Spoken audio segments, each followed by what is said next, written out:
Sebelum dimulai, saya akan membacakan dahulu tata tertib selama acara berlangsung. Yang pertama, kegiatan webinar ini akan direkam. Yang kedua, peserta harap mengaktifkan kamera dan hanya mengaktifkan suara atau mikrofon hanya pada saat dipersilakan oleh host. Yang ketiga, jika Anda mengalami kendala, silakan tulis pertanyaan Anda melalui kotak obrolan atau chat box yang tersedia pada layar di bawah ini. Yang keempat, apabila peserta webinar memiliki pertanyaan yang akan diajukan, silakan menyampaikan pertanyaannya dengan melakukan raise hand terlebih dahulu atau dapat menulis pada via chat box. Bapak Ibu sekalian, ketika sesi tanya jawab nantinya, kami akan memberikan kesempatan bagi 3 penanya tercepat yang menggunakan fitur raise hand, lalu akan dipersilakan untuk mengaktifkan mic setelah host mempersilakan dan bergabung sebagai panelis. Selanjutnya, Bapak Ibu yang kami hormati, acara selanjutnya adalah menyanyikan lagu Indonesia Raya.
Baik, Bapak Ibu sekalian, perlu saya ingatkan kembali bahwa acara webinar Serias ini terselenggara berkat kerjasama dan kolaborasi antara PKM Institute dan SSN Consulting.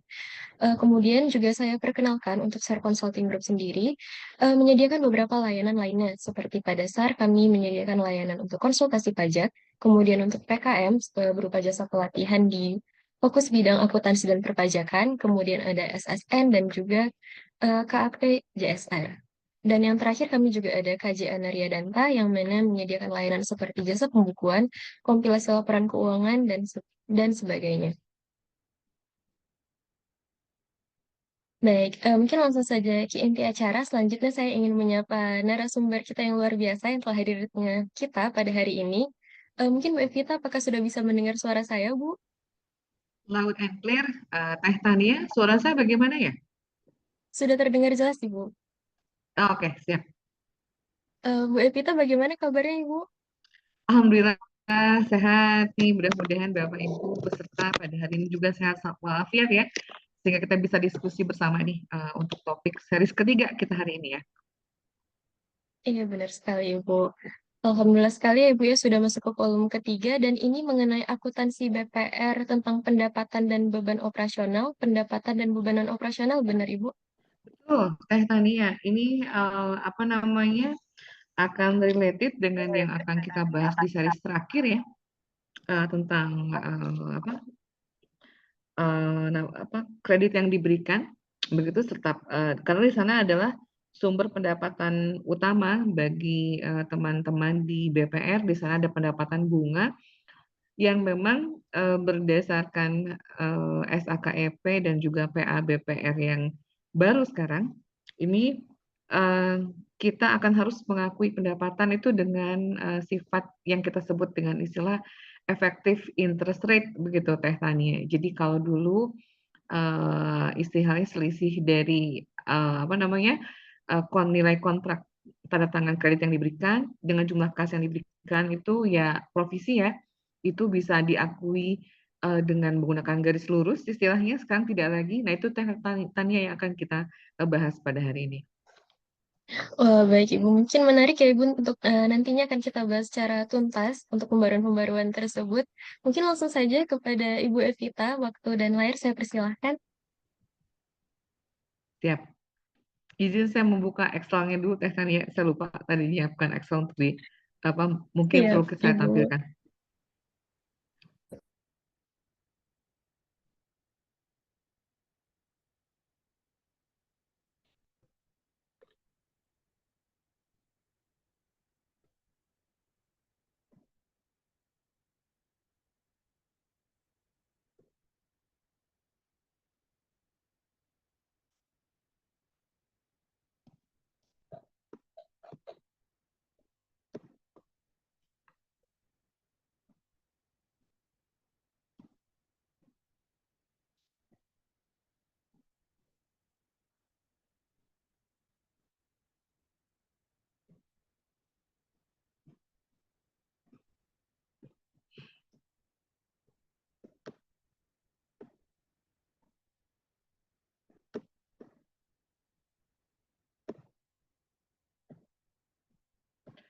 Oke, Bismillahirrahmanirrahim. Assalamualaikum warahmatullahi wabarakatuh. Bapak Ibu, akan kita selamat pagi. Berjumpa kembali dengan semuanya pada kesempatan pagi hari ini ditemani oleh moderator cantik Teh Tania. Begitu. Nanti nyiapin pantun juga nggak Teh Tania seperti Kang Andri? Saya coba ya Oke, Bu ya nanti untuk siapin oke. pantunnya. Saya nggak bakat bikin pantun. Kita bahas ini aja lah. Oke. Enggak, Bapak Ibu sekalian, Bismillahirrahmanirrahim. Mudah-mudahan kita diberikan kelancaran dan kemudahan. Jadi, seperti kita bahas pada hari-hari lalu, ini adalah series ketiga yang akan kita bahas terkait dengan panduan akuntansi untuk BPR sesuai dengan SEOJK nomor 21 yang terbit di tahun 2024 kemarin. Kalau kemarin kita membahas ke apa namanya terakhir kemarin tentang aset tetap ya, Bapak Ibu sekalian, hari ini kita akan coba bongkar terkait dengan pendapatan operasional, beban operasional, berikut juga dengan yang non operasional, baik pendapatan atau bebannya. Kita akan melihat nanti bagaimana pendefinisian, pengklasifikasian, termasuk sampai ke pengakuan dan pengukuran, begitu, dan sampai juga nanti ke penyajiannya terkait dengan bahwa pasti Bapak Ibu semua sudah aware untuk pengakuan pendapatan ini kita sudah tidak mengenal lagi istilahnya pendapatan untuk pendapatan dalam bentuk garis lurus ya, diamortisasi secara garis lurus rata begitu, tapi kita mengacu ke yang disebut dengan effective interest rate begitu. Ini memang nanti akan ada hubungannya dengan yang kita bahas di seri kelima dari webinar series ini. Dan sama seperti yang kita bahas kemarin, Bapak Ibu sekalian, hari ini kita apa namanya underline-nya adalah diskusi bersama, begitu, mengkaji bersama terkait dengan PABPR ini yang khusus terkait dengan pendapatan dan beban. Izin untuk share screen ya, Teh Tania dan Bapak Ibu sekalian.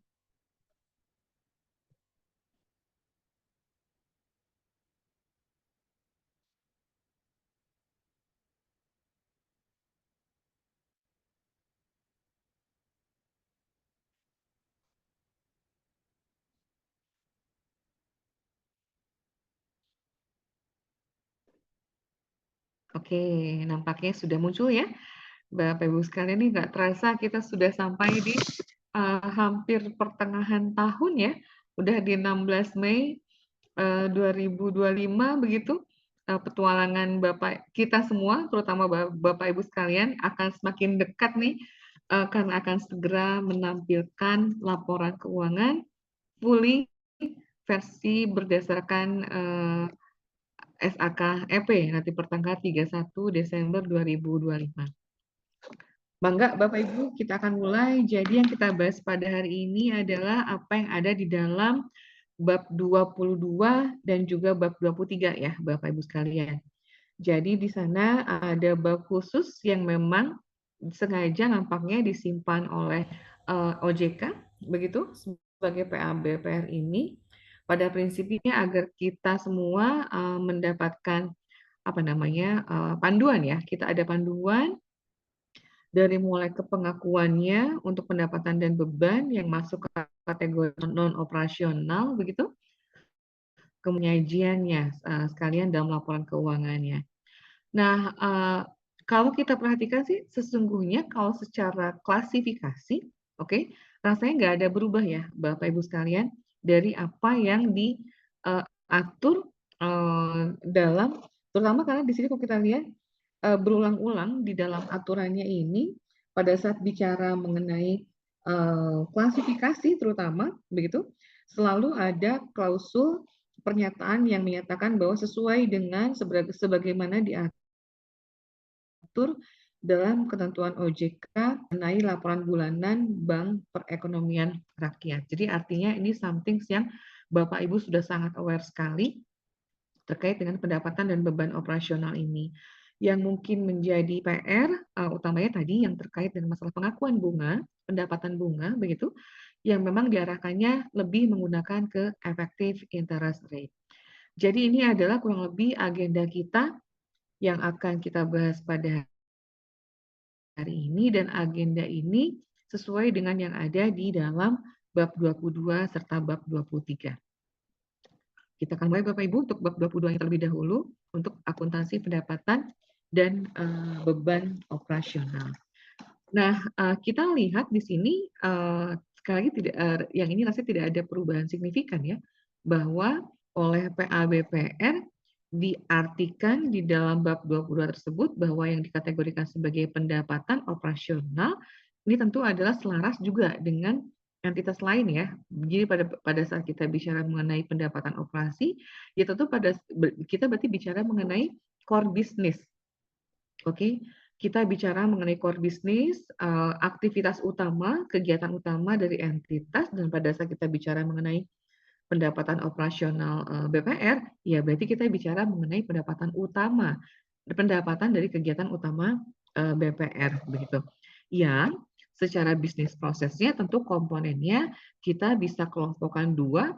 Ini sesuai juga dengan yang tadi kita sudah sebutkan arahan dari OJK ya untuk laporan bulanan yang sudah Bapak Ibu lakukan selama ini bahwa komponen utamanya ini ada dua besar yaitu yang kita kenal dengan istilah pendapatan bunga dan juga pendapatan lainnya. Nah, di sini pendapatan lainnya ini bukan berarti dia adalah non operasional ya Bapak Ibu sekalian.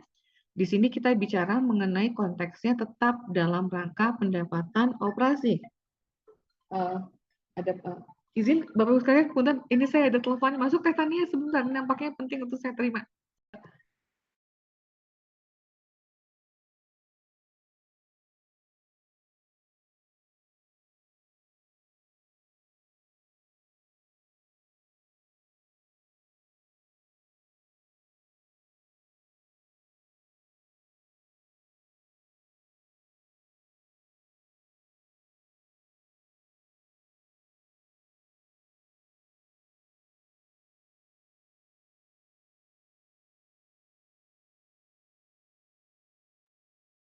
Oke, mohon maaf.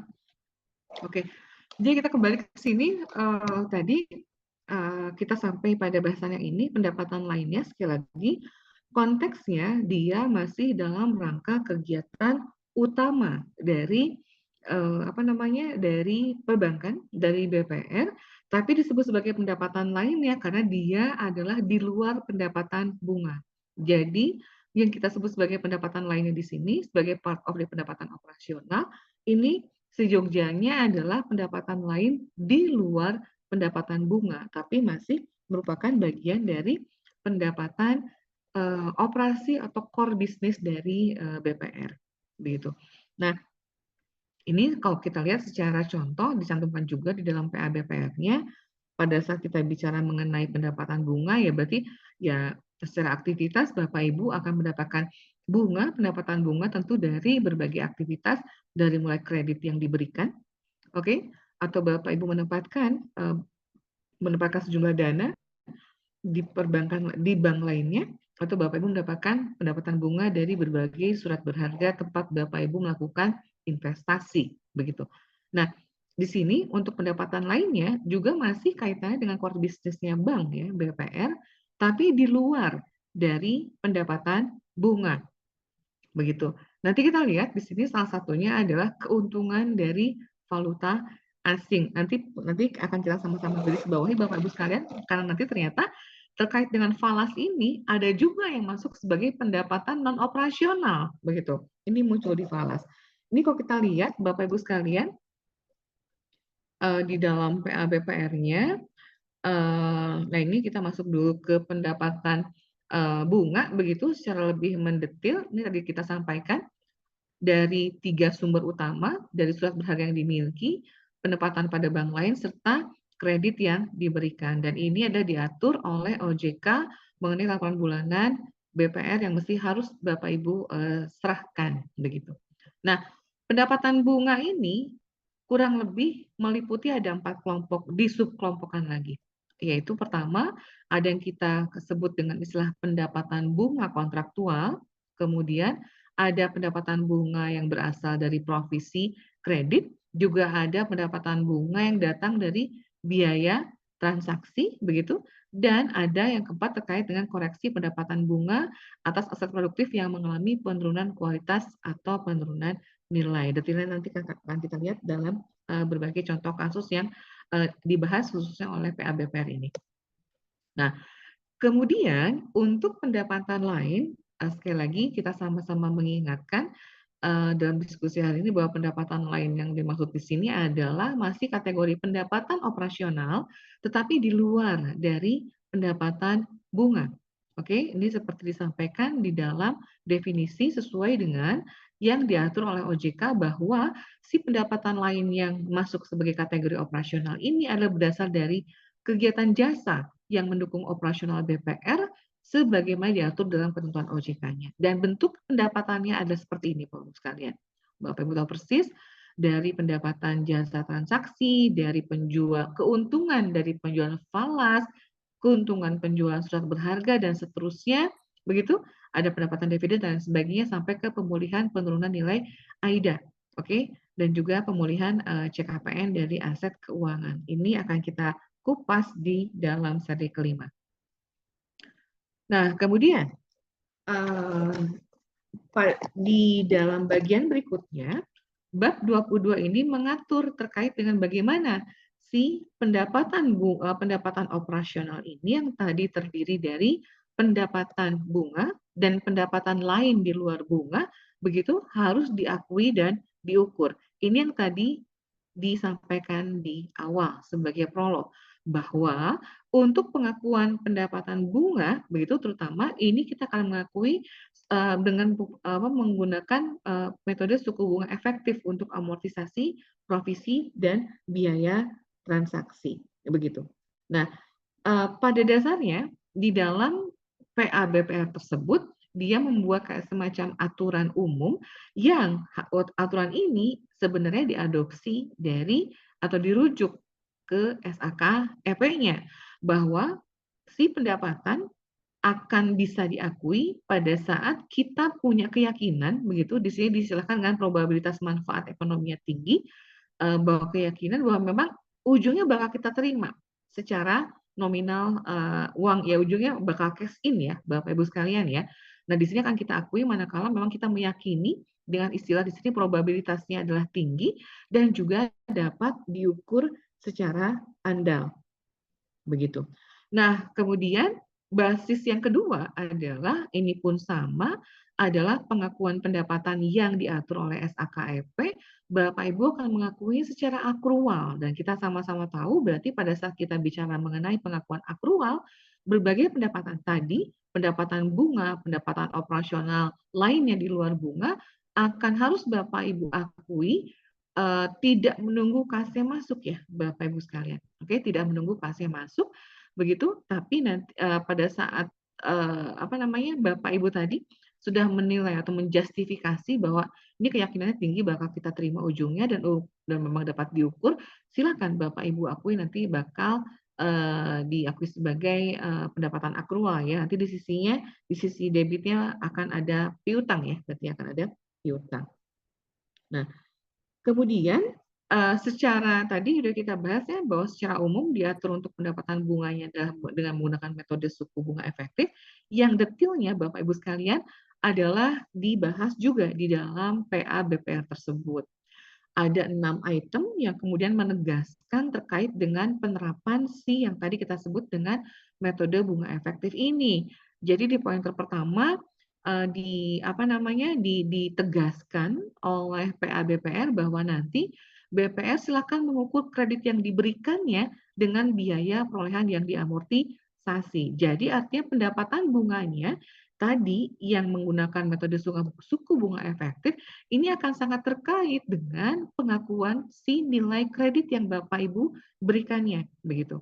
Ini pun sama, ternyata harus menggunakan amortized cost. Dari amortized cost itulah nanti Bapak Ibu akan punya saldo pendapatan bunga yang yang diperhitungkan berdasarkan effective interest rate begitu. Jadi nomor satunya demikian. Nah nomor duanya related dengan yang pointer satu begitu. Nanti di sini metode penghitungan suku bunga efektif yang tadi dari hasil penetapan kreditnya, pengakuan kreditnya itu pelaporannya dengan menggunakan amortized cost, penghasilan bunganya menggunakan suku bunga efektif, ini akan berdampak pada perhitungan provisi dan biaya transaksi. Yang saya pahami begitu, Bapak Ibu biasanya untuk pendapatan provisi dan biaya transaksi ini tanda kutip akan diakui terpisah ya. Oke, akan diakui terpisah, akan dicatat terpisah begitu. Tetapi sekarang dengan menggunakan effective interest rate ini, kita tidak lagi akan memisahkan si pendapatan provisi dan biaya transaksi ini. Kenapa? Karena seolah-olah jadi makanya sebenarnya sebagai metode bunga efektif Bapak Ibu sekalian. Jadi kalau Bapak Ibu kontraktualnya misalnya 1 miliar memberikan kreditnya, toh sebenarnya cash yang Bapak Ibu berikan nggak 1 M kan ya, ada potongan provisi begitu meskipun ada tambahan kas lagi untuk biaya biaya transaksi yang memang harus ditanggung oleh nasabah. Nah, artinya taruhlah di 1 M ini sebenarnya kas bersih yang kemudian Bapak Ibu berikan itu adalah di angka 950 juta. Artinya investasi bersih yang Bapak Ibu berikan dengan dengan jalur pemberian kredit ini di angka 950 juta dengan kontraktual pinjaman di angka 1 miliar begitu. Nah, si efektif interest ini kan berarti sebenarnya memperhitungkan tanda kutip bunganya ini Bapak Ibu tuh dapat 2 sebenarnya, ya kan? Ada bunga kontraktualnya, ya ada kontraktual dari si perjanjian yang 1 M-nya tadi, ditambah sama ada pendapatan bunga tambahan dari yang mana? Dari selisih ini nih. Karena Bapak Ibu seolah-olah memberikan pinjamannya hanya 9,5 gitu ya, 950 juta, tapi yang nanti Bapak Ibu dapat ujungnya ada di 1 M. Begitu. Nah, tambahan 50 juta inilah yang akan kita perhitungkan sebagai tambahan bunga yang selama ini selama ini udah kita hitung sih Bu, tapi menggunakan tadi ya garis lurus tadi. Amortisasinya itu 50 juta ini di-spread, dibagi berdasarkan umur kreditnya. Sekarang enggak. Kita include-kan dalam pendapatan bunga begitu. Nanti kalau secara apakah ini akan mengubah pola perjanjian yang Bapak Ibu berikan kepada nasabah Bapak Ibu sekalian? Ternyata enggak juga Bapak Ibu sekalian. Bapak Ibu boleh kok tetap memberikan istilahnya memberikan pinjamannya berbentuk flat, tapi tetap nanti pada saat kemudian pengakuan bunganya Bapak Ibu mesti konversi ke si pendapatan dalam bentuk air ini begitu. Nah, ini tadi sudah kita tegaskan ya bahwa provisi nanti akan diamortisasi selama masa kredit dengan menggunakan suku bunga efektif. Dan tadi seperti kita sampaikan sama-sama bahwa si amortisasi ini nanti akan diakui sebagai penambah dari si pendapatan bunga tadi ya, yang selisih 50 juta tadi. Nah, kemudian biaya transaksi yang yang terlibat di dalam pemberian kredit ini akan diamortisasi selama masa kredit dengan menggunakan suku bunga efektif, dan dia akan menjadi pengurang pendapatan bunga. Jadi tidak lagi diakui sebagai beban ya Bapak Ibu sekalian ya, beban transaksi, tapi dia include di dalam si pendapatan bunganya tadi. Karena tadi efektif interest rate tadi ya, logikanya tadi sekali lagi Bapak Ibu kontraktualnya memberikan pinjaman 1M, tetapi yang Bapak Ibu investasikan hanya 950 juta. Jadi Bapak Ibu dapat 2 bunga sebenarnya sekali lagi ya, dari bunga kontraknya, oke, sesuai perjanjian, ditambah dengan selisih dari bunga yang dari nilai nominal kontrak dengan yang Bapak Ibu investasikan pada hari ini. Oke. Nah, lebih lanjut, PA-BPR ini kemudian menegaskan bahwa amortisasi provisi dan biaya transaksi ini dilakukan tanpa memperhatikan apakah kredit termasuk performing atau non-performing. Oke. Pada saat kredit yang dinyatakan non-performing, tetap saja BPR akan mengakui pendapatan dari amortisasi provisi dan biaya transaksi. Ini agak berbeda, Bapak Ibu sekalian, dengan konsep yang diusung oleh PSAK 109 yang kita kenal sebelumnya dengan PSAK 71 begitu, karena di situ akan ada pengakuan bunga yang berbeda untuk yang masuk kategori bucket 1, bucket 2, atau bucket 3. Yang bucket 3 ini kan non-performing di sana, macet masuk di sana. Nah, pengakuan bunganya itu net gitu. Pengakuan bunganya adalah net, harus dikurangi dulu dengan diakui dulu dengan pengurangan CKPN, baru diakui ada pendapatan bunga. Kita tidak, di BPR tidak, langsung silakan lanjut aja kata pengakuan pendapatannya sesuai tanpa memperhatikan secara nilai gross dari nilai si piutangnya begitu, karena ditegaskan di pointer 5 ini. Kemudian terakhir ditegaskan bahwa pendapatan bunga dari perjanjian kredit ini akan diakui secara akrua tadi yang disampaikan. Berarti Bapak Ibu pada prinsipnya tidak akan mengakui transaksi pengakuan bunga dengan cara menunggu cashnya datang gitu, tidak. Tapi pada saat dinyatakan pendapatan bunganya telah jatuh tempo dan telah dianggap terjadi, begitu. Nah, ini adalah untuk si pendapatan untuk yang tadi untuk si pengakuan dan pengakuan untuk yang pendapatan bunga. Nah, untuk yang pendapatan lainnya, Bapak Ibu sekalian, seperti yang tadi berasal dari keuntungan penjualan valuta asing, kemudian keuntungan penjualan surat berharga, ataupun pendapatan jasa transaksi dinyatakan oleh PA-BPR-nya, ya ini akan diakui ya sesuai dengan panduan yang ada di dalam SAKEP-nya. Jadi menyatakan memenuhi persyaratan sejumlah yang memang menjadi hak BPR. Ini tidak dibahas secara khusus di dalam PA-BPR-nya. Kemudian Bapak Ibu sekalian, PA-BPR membahas tentang memberikan panduan kepada kita bahwa kita diingatkan jangan lupa katanya nanti pada saat penyajian dalam laporan keuangannya, berarti di statement of income Bapak Ibu sekalian, kita akan memisahkan antara pendapatan bunga, jadi pendapatan tentu akan dibagi ya, operasional, non operasional. Nah, yang operasional juga dipecah tuh. Ada yang pendapatan bunga dan pendapatan lain di luar pendapatan bunga. Ini harus dipisahkan di dalam laporan laba rugi begitu. Dan ini tentu memang dasar argumennya tidak dicantumkan, tapi pasti Bapak Ibu tahu persis bahwa dengan memisahkan pendapatan operasional antara bunga dan pendapatan lainnya, Bapak Ibu menjadi semakin lebih tahu terkait dengan kinerja dari BPR Bapak Ibu sekalian, gitu ya. Mana nih pendapatan yang memberikan kontribusi lebih besar? Apakah pendapatan operasional dari bunga atau malah pendapatan operasional dari pendapatan lainnya, begitu ya. Tentu kalau misal idealnya dari pendapatan karena core bisnisnya lebih kepada menyalurkan kredit ya, Bapak Ibu sekalian, tentu harusnya pendapatan bunga inilah yang memberikan komponen lebih besar dibandingkan dengan komponen lainnya. Oke, nah ini ada contoh, nanti kita akan lihat berbagai kasusnya pada saat pengakuan pada jurnal pengakuan pendapatan. Ini adalah piutang bunga ya Bapak Ibu sekalian ya.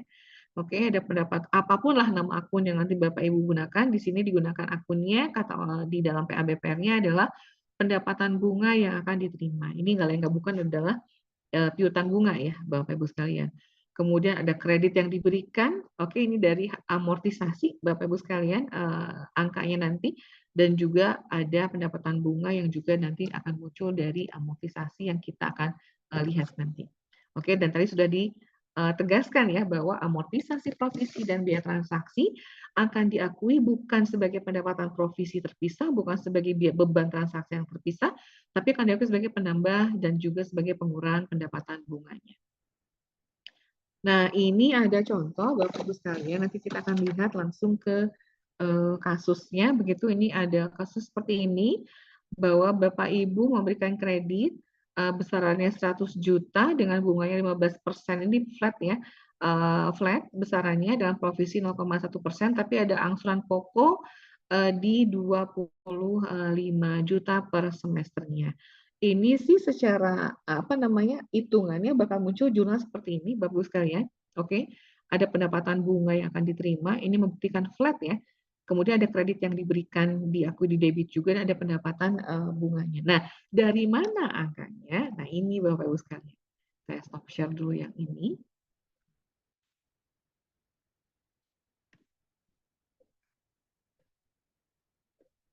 Teh Tania, nanti mohon informasinya ya jika ada kendala di entah audio ya ataupun visual yang yang muncul di layar Bapak Ibu sekalian begitu. Karena di saya sempat rada terpatah-patah nih tampilan visualnya. Oh iya, baik Ibu. Ya,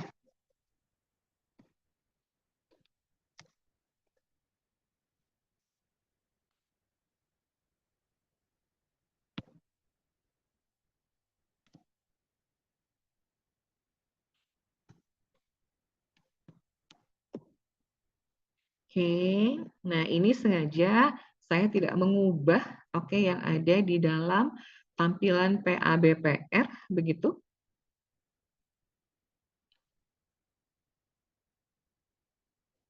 Nah, ini Bapak Ibu sekalian.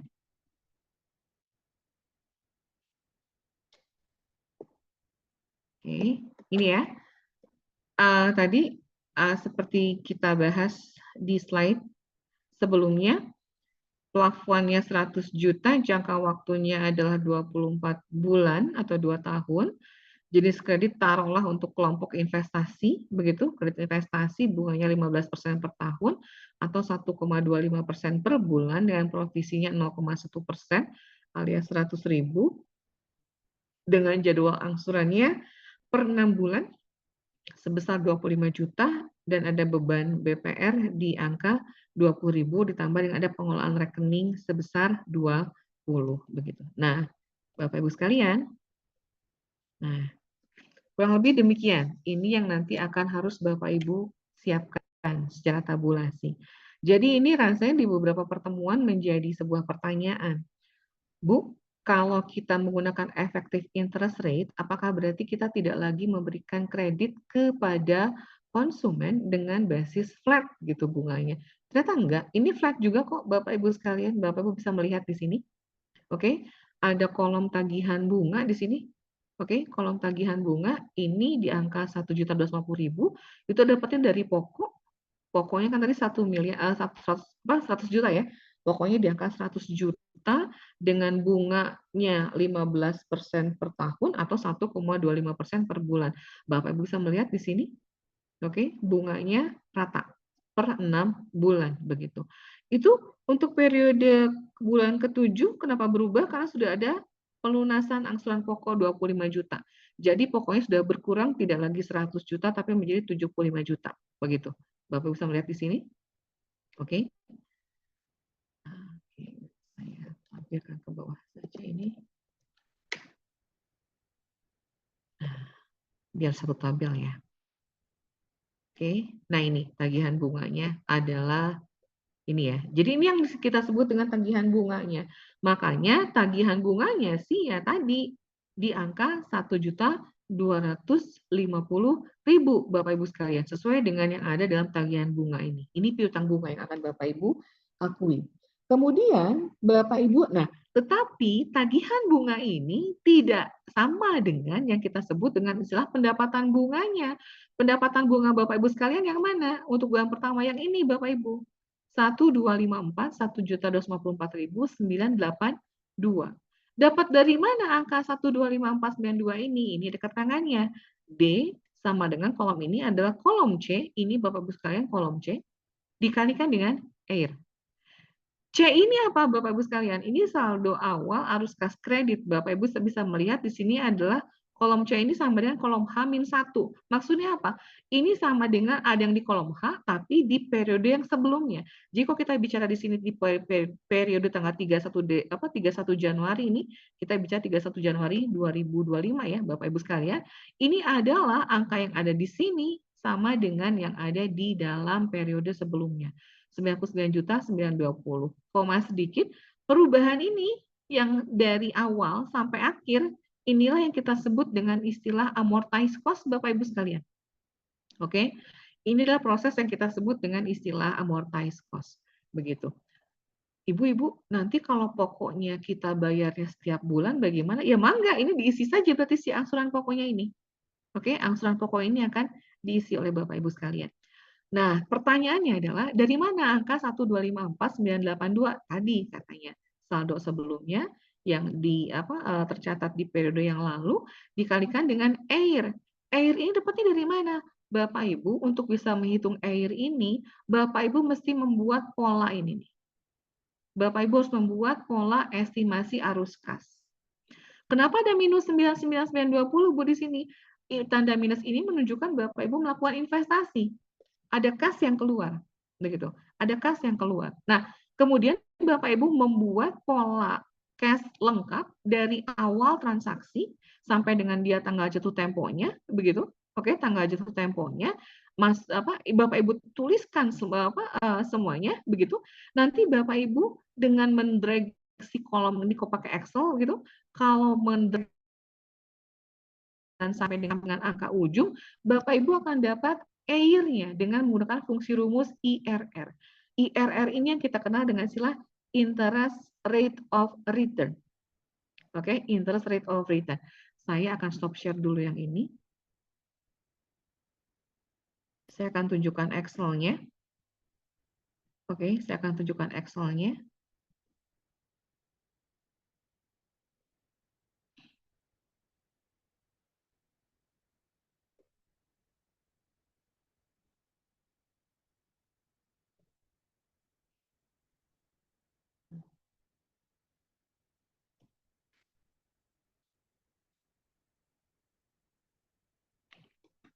Sudah terlihat ya, Teh Tania ya, dan Bapak Ibu sekalian.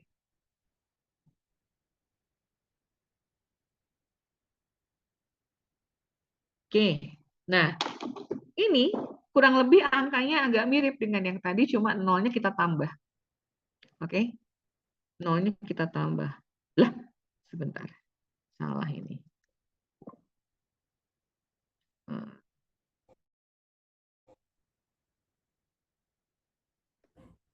Nah ini, oke. Sama ya Bapak Ibu sekalian ya, kolomnya ya, ini ya. Nah, ini saya mau freeze dulu tampilannya.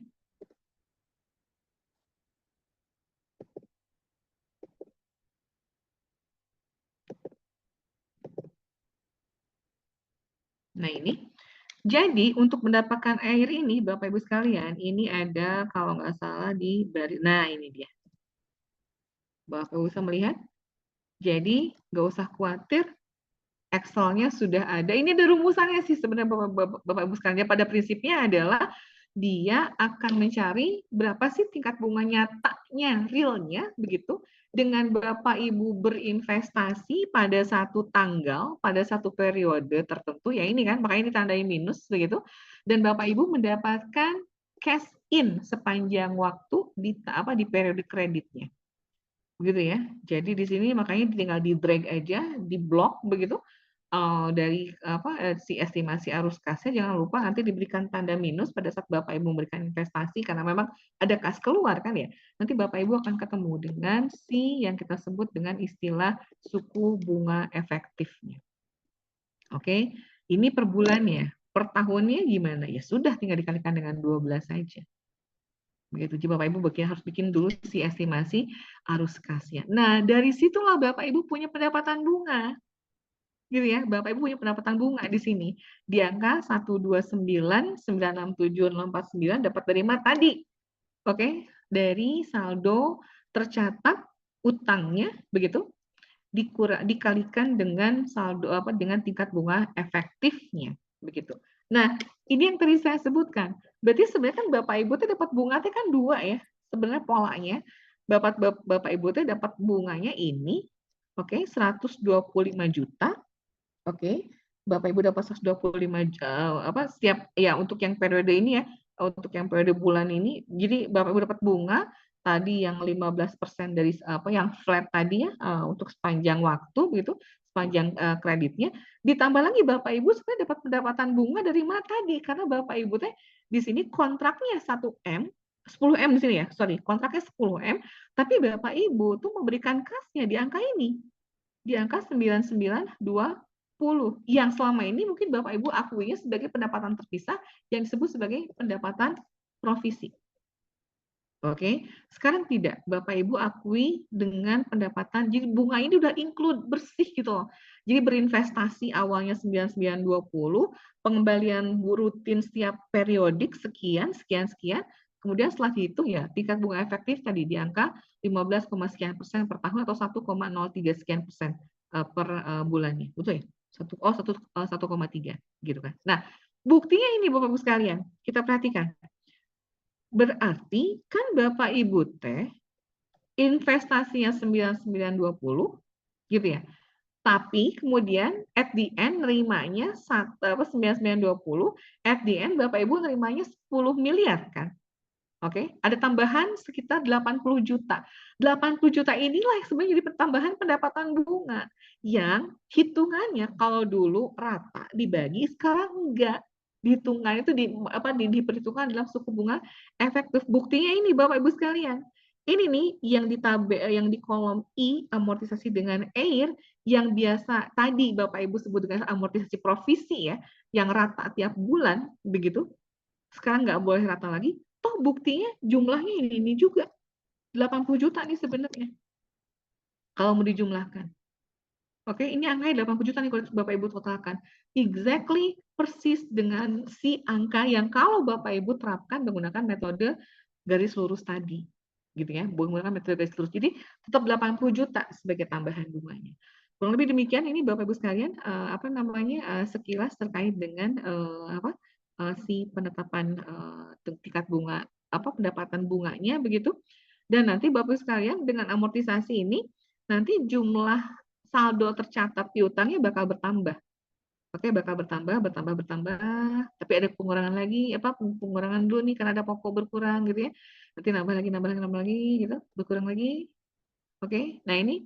Nah, nanti kok ini kebetulan asuran pokoknya dibikinnya adalah per 6 bulan gitu ya, per 6 bulan. Kalau Bapak Ibu bikin di sini per bulan, nanti misalnya kita bikin satu kasus gitu, ini angsurannya kita bikin per bulan gitu angsuran pokoknya, nanti ini saldo akhirnya akan bertambah. Oke, awalnya lebih kecil sesuai dengan investasi kas yang Bapak Ibu berikan, ujungnya akan sampai dengan jumlah tercatat dalam kontrak kredit yang Bapak Ibu berikan. Oke. Izin saya stop share lagi, yang ini kita akan kembali lagi ke PPT-nya.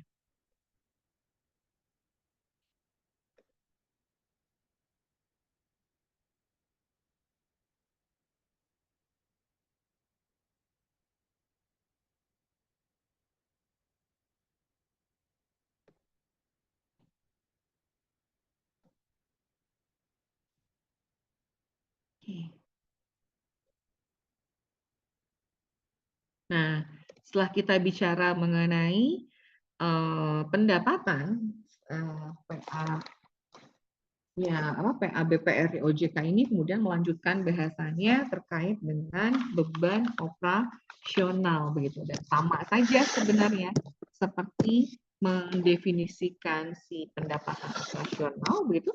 Bapak sekalian, untuk si beban ini ada yang terkait dengan operasional atau core bisnis dari koperasi, maaf, dari BPR ya, dari BPR ini. Apa aja komponennya? PABPR merinci kurang lebih ada 6. Oke, ada 6. Ini ada di pointer bab 22.2.2. Oke.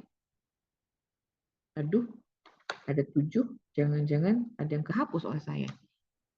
Oke, ini ya, ada beban bunga, ada beban kerugian restrukturisasi kredit, ada kerugian penurunan nilai, ada beban pemasaran.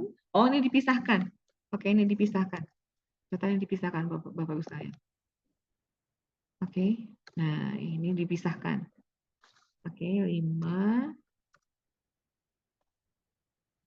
6, 7.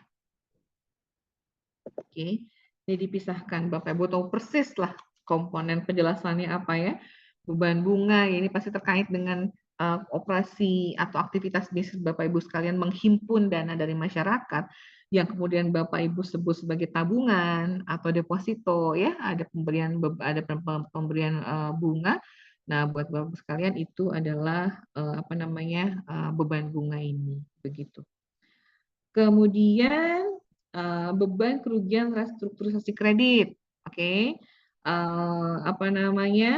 yaitu amortisasi cadangan kerugian yang timbul atas penurunan nilai kredit akibat restrukturisasi setelah diperhitungkan dengan kelebihan CKPN dari si asetnya. Kemudian ada beban kerugian penurunan nilainya itu sendiri, CKPN, yang nanti akan kita bahas ya, Bapak-Ibu sekalian ya, di dalam untuk CKPN kredit ini ada di bab terpisah nanti dibahasnya. Yang jelas sebenarnya CKPN ini tuh nggak cuma untuk kredit ya, sesungguhnya Bapak-Ibu sekalian ya, tetapi juga untuk berbagai aset produktif yang Bapak Ibu punya di BPR-nya, termasuk surat berharga dan juga penempatan pada bank lain begitu. Nah, khusus untuk yang kredit memang special treatment ya. Kenapa? Karena ini yang kemudian tanda kutip rada khusus begitu dikembangkan dan diatur oleh SAKEP-nya sendiri, bahwa untuk kredit ini Bapak Ibu nanti akan harus menggunakan pendekatan individu dulu ya untuk penetapan CKPN ya begitu. Terutama di Bapak Ibu mesti bikin kebijakan nanti kelompok mana nih yang masuk harus di di CKPN kan secara masing-masing per kontrak begitu, untuk terutama untuk kredit yang Bapak Ibu anggap jumlahnya adalah signifikan begitu. Nah, yang tidak dianggap signifikan nanti mangga silahkan Bapak Ibu pindah dicadangkannya bareng-bareng secara gelondongan. Kemudian ada beban pemasaran yang terkait dengan promosi produk atau promosi Bapak Ibu sekalian ya. Kemudian ada masuk juga di sini beban penelitian dan pengembangan, itu terkait dengan yang pos di sini ya berbagai kegiatan kajian ya dan pengembangan, misalnya mengembangkan sistem dan lain sebagainya. Termasuk di sini bisa jadi Bapak Ibu misalnya di dalam PABPR dicantumkan bahwa yang termasuk pada pos ini adalah biaya perjalanan dan akomodasi terkait dengan penyelenggaraan penelitian dan pengembangan. Untuk pengembangan pendirian kantor, penelitian dan pengembangan untuk pembukaan kantor baru, begitu. Dan juga beban pengeluaran yang terjadi secara internal pada satu item aset tak berwujud. Ini nyambung dengan yang kita bahas kemarin, bahwa untuk Bapak Ibu punya software, tapi softwarenya ini tidak Bapak Ibu beli dari pihak luar, tapi Bapak Ibu kembangkan sendiri, nah maka si pengeluaran ini akan harus dibebankan masuk sebagai beban penelitian dan pengembangan. Dan ternyata ini ditegaskan secara khusus di dalam PABPR ini. Bapak Ibu bisa mengecek ada di 22.2.3 begitu. Titik 2, maaf. Kemudian ada biaya adung, administrasi dan umum, ini termasuk ada beban penyusutan, begitu ya, tenaga kerja, beban pelatihan dan pendidikan, beban sewa, kemudian kalau Bapak Ibu punya pemeliharaan begitu, dan lain-lain yang terkait dengan yang secara klasifikasi tidak termasuk ke dalam kelompok 1 sampai dengan 5 ya. Nah, yang 7 Bapak Ibu katanya silahkan membuat klasifikasi sebagai komponen beban lain, yaitu beban operasional termasuk kerugian penjualan valuta asingnya. Jadi kalau tadi Bapak Ibu menjual valuta asingnya berupa keuntungan, itu menjadi pendapatan lain, pendapatan operasional, tapi masuk sebagai pendapatan lain di luar bunga. Yang ini berarti masuknya sebagai beban operasional, tapi beban di luar yang 1 sampai dengan 6. Oke, tadi ya termasuk dari si falas tadi. Nah, secara spesifik, secara spesifik PA BPR juga kemudian mendetilkan, membahas khusus terkait dengan masalah beban bunganya. Ini ada di masih di bab 22 pointer 2.2. Di sini dinyatakan bahwa beban bunga ini ya masuk sebagai imbal hasil ya, imbal hasil dari kegiatan penghimpunan dana yang Bapak Ibu lakukan, tabungan deposito, termasuk pinjaman dari Bank Indonesia ataupun dari bank lain. Termasuk di sini tadi disampaikan bahwa bunganya termasuk amortisasi biaya transaksi yang dari pinjaman. Oke, kalau tadi kan Bapak Ibu dari kacamata asetnya, begitu dari kacamata aset, Bapak Ibu ada pendapatan bunga yang di dalamnya itu yang di dalamnya itu ada komponen provisi dan beban. Beban itu biaya transaksi gitu. Nah, tapi kalau jadi pendapatan bunga. Nah, sekarang manakala Bapak Ibu meminjam dari pihak luar, ada juga dong potongan provisi dari pihak mereka dan Bapak Ibu mesti menyerahkan sejumlah kas ya sebagai biaya transaksi. Nah, ini nanti akan masuk sebagai komponen beban bunga masuknya. Tidak lagi sebagai beban pinjam, enggak lagi sebagai beban administrasi pinjaman misalnya ya, atau beban provisi pinjaman gitu enggak, tapi nanti include di dalam masuk ke dalam si sebagai beban bunga. Kenapa? Nanti kan Bapak Ibu juga harus menggunakan metode yang sama. Jadi ini kalau kita lihat ini dirujuknya itu ke SAKEP bab 11 kalau nggak salah, itu ada bahasan mengenai instrumen keuangan. Nah, instrumen keuangan membahas dua sisi, dari kacamata asetnya dan juga di kacamata liabilities-nya sebagai kewajibannya. Nah, untuk yang ini kan kita bicara berarti instrumen keuangan ya, pinjaman, penempatan dari ke bank lain atau Bapak Ibu mendapatkan DTP dari bank lain juga gitu, termasuk Bapak Ibu dapat pinjaman. Ini kan ini adalah masuknya sebagai instrumen keuangan dan yang berlaku dua tadi amortized cost sekaligus juga adalah pengakuan bunganya dengan menggunakan EIR tadi, effective interest rate. Jadi bunga ini nggak cuma dari kacamata versi pendapatan tapi juga sebagai bebannya begitu. Kemudian di sini untuk biaya transaksi juga sama, di sini ada penjelasan lebih mendetilnya, begitu. Termasuk di sini bahwa yang masuk kategori ini beban operasional ada di sini nih kalau nggak salah.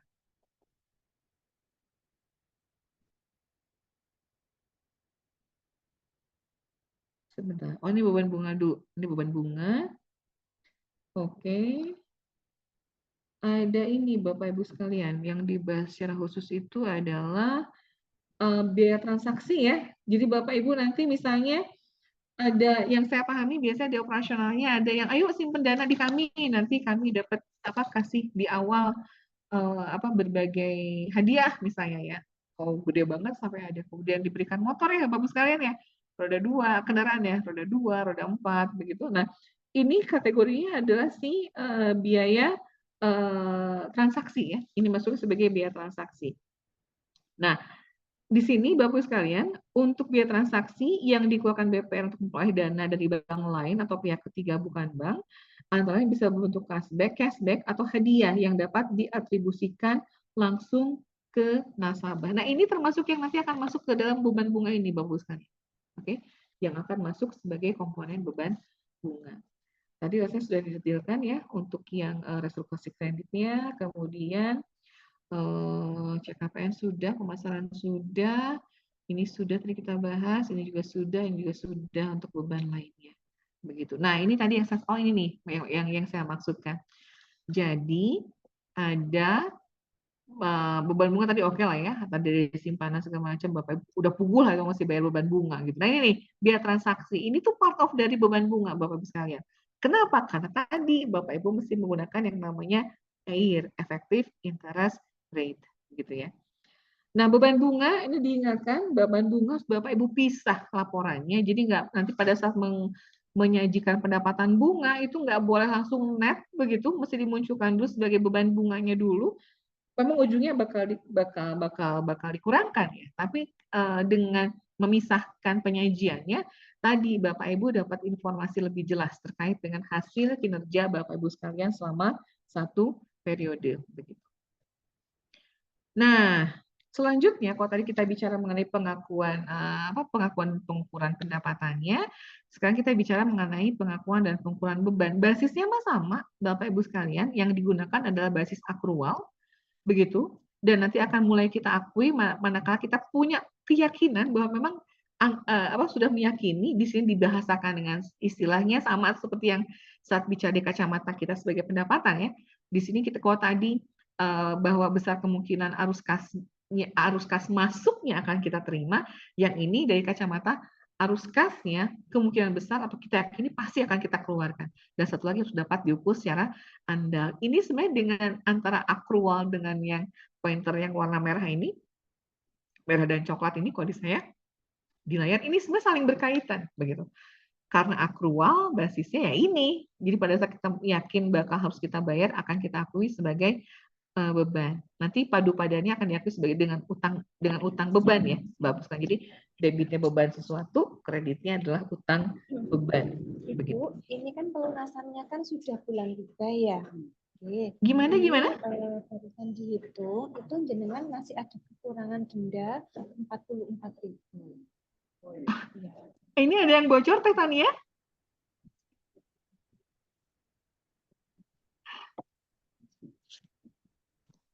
Oke. Ada yang sambil bertransaksi. Terlihat, Ibu. Oke. Sudah ya? Oke, aman. Saya kaget, saya kena denda. Belum juga dibayar sampai KM-nya udah kena denda duluan. Oke, nggak apa-apa. Jadi intermezzo. Oke. Nah, kita lanjutkan ya Bapak sekalian ya. Nah, ini tadi yang saya sampaikan.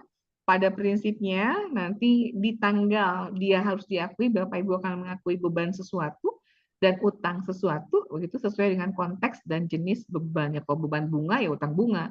Kalau bebannya adum ya berarti utang adum gitu ya, utang beban utang biaya adum ini, atau kalau tunai langsung kas atau ada pengurangan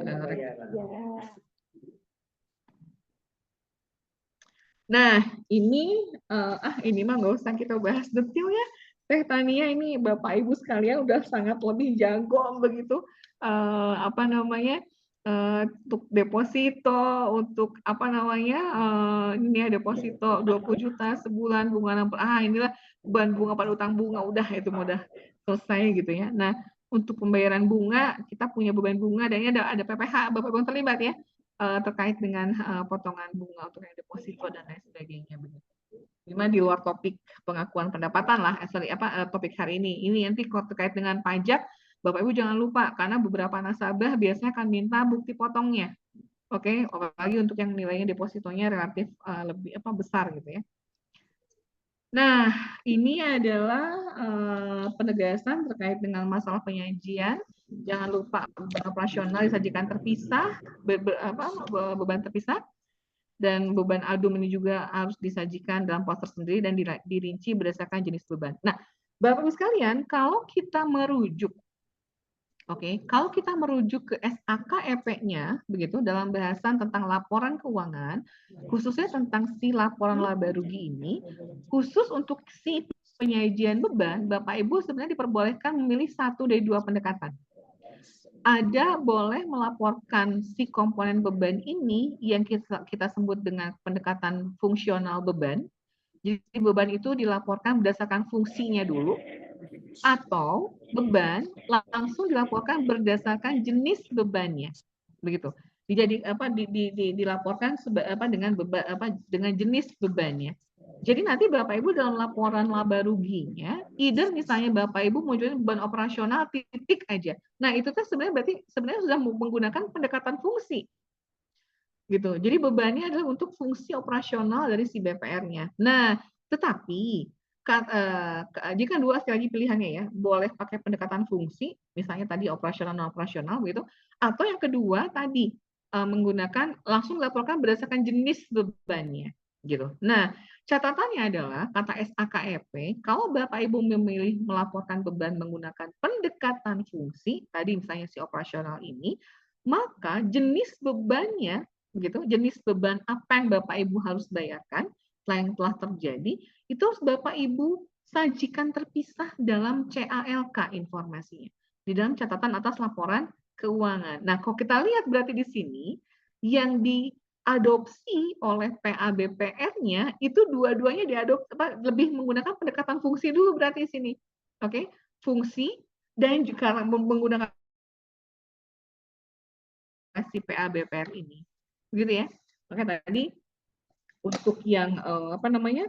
Untuk yang beban operasi itu kan udah fungsi operasi tadi kan yang memang sesuai dengan operasionalnya BPR dan kemudian oleh PA-nya ini didetilkan rinciannya ada beban bunga, beban kerugian restrukturisasi kredit, beban CKPN, beban pemasaran dan seterusnya sampai ke beban lainnya. Ini adalah jenis-jenis beban. Jadi sebenarnya sekali lagi si PABPR ini betul-betul merujuk ke dalam SAKEP. Begitu. Nah, oh ini beban, maksudnya ini beban, oke, yang beban operasional, tapi rasanya nggak akan saya bahas detail untuk yang beban operasional ini. Oke. Nah, sekarang kita masuk ke bahasan yang kedua, ini rasanya lebih leluasa, karena bahasannya relatif tidak terlalu padat seperti yang kemarin ya. Nah, yang ini Bapak sekalian dibahasnya di bab 23, begitu. PABPR memberikan panduan kepada kita terkait dengan dari mulai pengklasifikasiannya, terutama klasifikasi ya, kalau pengakuannya mah ya gitu-gitu aja sih, basis akrual, kemudian pada saat kita punya keyakinan bahwa memang transaksi tersebut akan terjadi, begitu, kalau pendapatannya berarti cash-nya bakal kita terima, kalau beban berarti cash-nya bakal harus kita keluarkan, begitu, dengan angka yang dapat diukur secara andal. Nah, di sini pendapatan non operasional, ya kalau operasionalnya adalah pendapatan yang memang berhubungan dengan core bisnisnya BPR, berarti kalau pendapatan non operasional itu adalah dari yang non core-nya. Oke, non core-nya. Nah, ini yang tadi saya garis bawahi Bapak Ibu sekalian. Salah satunya ini nih, yang selisih kurs begitu. Selisih kurs ini kalau Bapak Ibu tadi aware, itu di pendapatan yang operasional muncul juga loh. Ada selisih kurs, ada keuntungan dari selisih kurs. Yang membedakan apa antara selisih kurs yang ada masuk kelompok non operasional dengan selisih kurs yang ada di dalam pendapatan operasional. Kata kuncinya Bapak Ibu sekalian, yang masuk ke dalam operasional itu berarti memang sudah Bapak Ibu eksekusi. Maksudnya memang udah ditukar, udah dijual mata uangnya. Jadi Bapak Ibu istilahnya punya simpanan dalam bentuk mata uang US dollar misalnya. Kemudian Bapak Ibu tarik gitu kan, Bapak Ibu tarik. Nah, Bapak Ibu tarik ini kemudian menggunakan Bapak Ibu tariknya nggak pakai dolar tapi langsung dikonversi menggunakan rupiah. Jadi Bapak Ibu bawa pulang tuh berupa uang rupiah. Itu berarti sudah dieksekusi. Nah, yang itu berarti masuknya ke yang si pendapatan operasional Bapak Ibu sekalian. Yang masuk ke non operasional di sini adalah jika simpanan dalam USD Bapak Ibu sekalian ini memang masih nggak diapa-apain, gitu loh, masih dipegang aja gitu kan, mau dia berupa simpanan atau dia berupa uangnya gitu ya Bapak Ibu simpan gitu. Nah, tapi di tanggal laporan keuangan ada perubahan. Perubahan apa? Perubahan nilai tukar. Dari saat Bapak Ibu mendapatkan atau menyimpan si dana tersebut begitu yang dalam mata uang asing dengan nilai tukar di tanggal laporan keuangan. Makanya saya dinyatakan untuk yang selisih kurs ini Bapak Ibu sekalian, oke, yang selisih kurs ini dinyatakan bahwa secara definisi selisih kurs ini adalah keuntungan atau selisih kurs berupa selisih lebih antara nilai tercatat mata uang asing berdasarkan kurs tengah BI di tanggal pelaporan dengan nilai tercatat sebelumnya. Jadi ini belum dieksekusi, cuma tanda kutip di atas kertas, gitu ya. Kalau kata orang Sundanya mah, jadi di atas kertas, Bapak Ibu pegang $10.000, waktu Bapak Ibu tuker di awal misalnya itu dengan $1 dengan angka Rp15.000 per dolarnya, sekarang pada saat masih Bapak Ibu pegang, nilai tukarnya udah 16.000. Nah, di sini kan berarti per dolarnya Bapak Ibu punya keuntungan 1.000 ya, meskipun tidak dieksekusi. Nah, yang belum dieksekusi keuntungan inilah yang masuk sebagai pendapatan non operasional. Oke. Jangan lupa Bapak Ibu sekalian, ini rasanya adalah aturan yang tanda kutip sama dengan aturan yang lampau begitu. Bapak Ibu mengakui selisih kurs ini itu menggunakan basis dari nilai tukar yang ada di Bank Indonesia. Oke, nilai tukar yang digunakan di sini katanya adalah kurs tengah. Kurs tengah ini apa kan? Kalau bicara kurs ada dua ya, ada kurs jual, ada kurs beli. Bapak Ibu gunakan kurs tengahnya di tanggal laporan keuangan. Oke. Nah, kemudian ada pendapatan lain, gitu kan? Apa nih katanya katanya PA BPR ini dinyatakan bahwa yang di kategori sebagai non operasional, kemudian masuk kategori lain. Ini adalah pendapatan yang tidak masuk ke 1, 2, 3, 4. Jadi pendapatan non operasional lainnya adalah pendapatan non operasional yang bukan termasuk keuntungan penjualan aset tetap, nggak termasuk pemulihan penurunan nilai. Nah, ini juga nanti sabar, ada di seri kelima ya, tentang pemulihan nilai ini. Dengan bunga antar kantor di luar selisih kurs, masuk ke pendapatan non operasional lainnya. Contohnya apa? Di sini dinyatakan contoh yang katanya si PABPR ini adalah pendapatan yang diperoleh atas penerimaan kembali aset produktif yang telah Bapak Ibu hapus tagih. Jadi hapus tagih ini ya kalau kurang lebih kan berarti kan yang Bapak Ibu lakukan secara accounting-nya udah di write off gitu ya. Tapi kan catatannya nggak berarti mau diikhlaskan begitu aja gitu, enggak. Tetap aja Bapak Ibu tertagih gitu kan ya atas kredit tersebut misalnya, atas aset produktif tersebut. Tapi tidak secara akuntansi udah dihapus, bukukan dulu gitu nih, hapus tagih dulu. Nah, pada saat kemudian bisa ditagih, inilah yang masuk ke si pendapatan lainnya begitu. Kemudian kita masuk ke perlakuan akuntansinya karena memang ada berbagai sumber begitu. Nah, makanya BPR dia membuat aturan yang lebih detail juga nih untuk pengakuan pendapatan. Again, asalnya sih akrual aja gitu ya, basisnya mah tetap akrual. Jadi untuk yang pendapatan non operasional katanya jangan lupa ini diakuinya adalah sebesar jumlah yang diakui menjadi BPR. Jadi haknya BPR. Jangan lupa mengakuinya pakai dasar akrual gitu kan. Nah, spesifik untuk pemulihan penurunan nilai begitu nanti bakal diakui manakala emang ada bukti yang jelas bahwa memang yang dulu sudah Bapak Ibu sisihkan sebagai beban dan diakui sebagai cek KPN, sebagai cadangan penurunan kerugian nilai, ternyata di satu periode Bapak Ibu mendapatkan bukti ada indikasi bahwa si taruhan nasabah ini punya kenaikan kemampuan untuk bisa mengembalikan mengembalikan kredit yang telah dia terima begitu ya. Nanti dipulihkan. Ini masuk sebagai komponen pendapatan non operasional dan yang tadi diakui pada saat memang Bapak Ibu punya bukti yang jelas tadi. Gimana dengan pendapatan dari ganti rugi asuransi? Ini kalau kita bicara ganti rugi asuransi, ya pada saat nasabah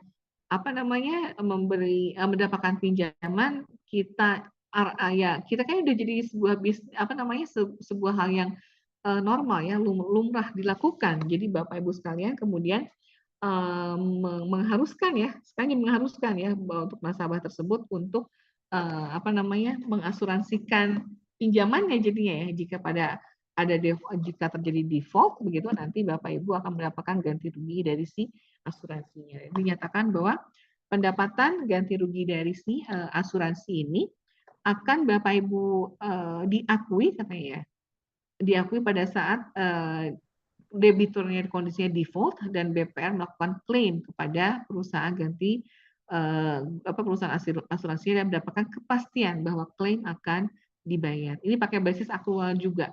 Jadi Bapak Ibu nggak perlu nunggu kasnya masuk dulu sebenarnya. Bapak Ibu boleh mengakui ada piutang, begitu, ada piutangnya. Manakala Bapak Ibu sudah mendapatkan kepastian ya, mendapatkan kepastian bahwa memang akan diganti rugikan. Nah, untuk bunga antar kantor ini akan diakuinya saling hapus karena nih Bapak Ibu ini ya. Jadi satu sisi Bapak Ibu nyimpan di tempat orang gitu ya. Orang lain juga nyimpan di tempat kita gitu. Nah, ini Bapak Ibu akan mengakui pendapatan bunga dan beban bunganya boleh saling hapus katanya gitu. Tadi selisih kursnya sudah kita bahas ya Bapak Ibu sekalian ya. Aduh nih tulisannya kecil-kecil. Sebentar, saya coba perbesar.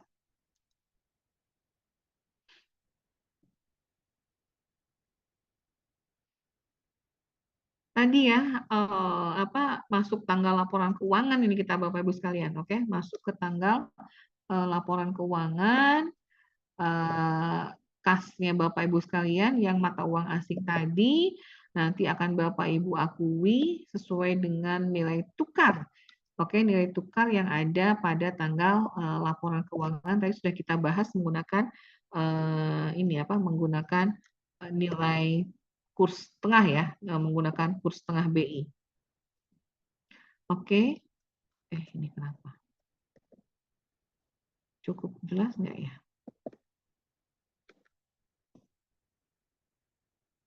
Nah, that's why Bapak Ibu sekalian, nanti Bapak Ibu ini sesuai dengan SAKEP ini sebenarnya Bapak Ibu sekalian.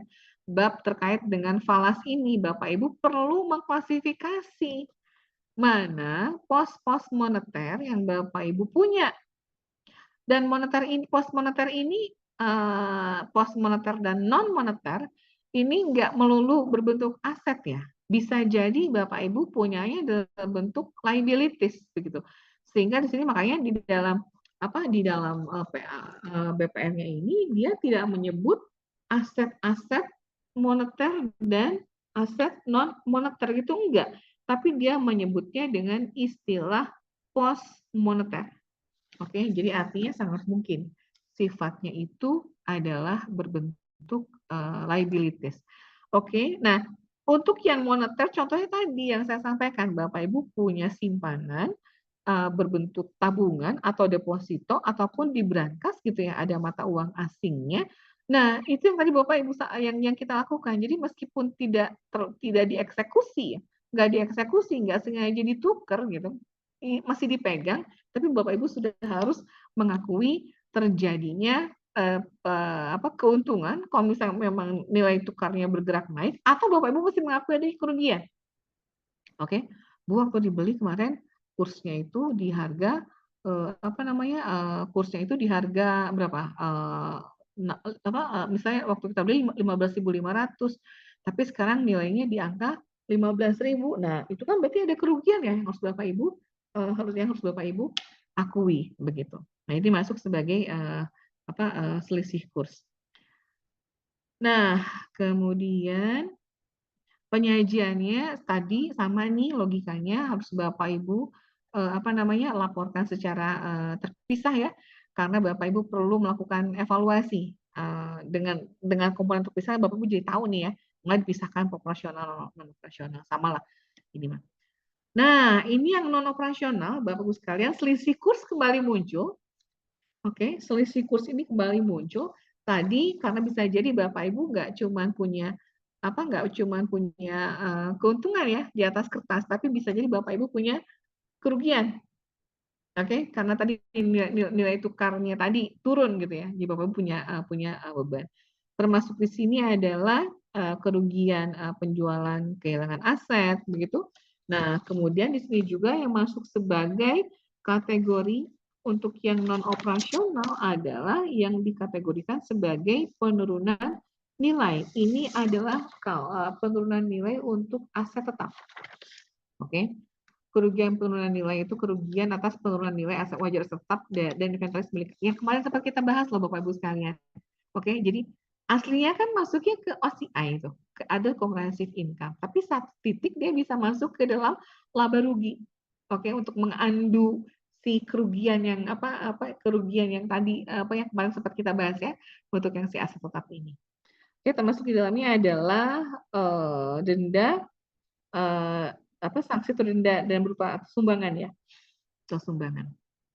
Nah, ini ada pengakuan contoh jurnalnya ya, pada prinsipnya mah dia akan diakui manakala dia memenuhi kriteria si pengukurannya ya, Bapak Ibu sekalian ya. Ini ada contohnya kalau terkait dengan masalah si kerugian dari si aset tetap.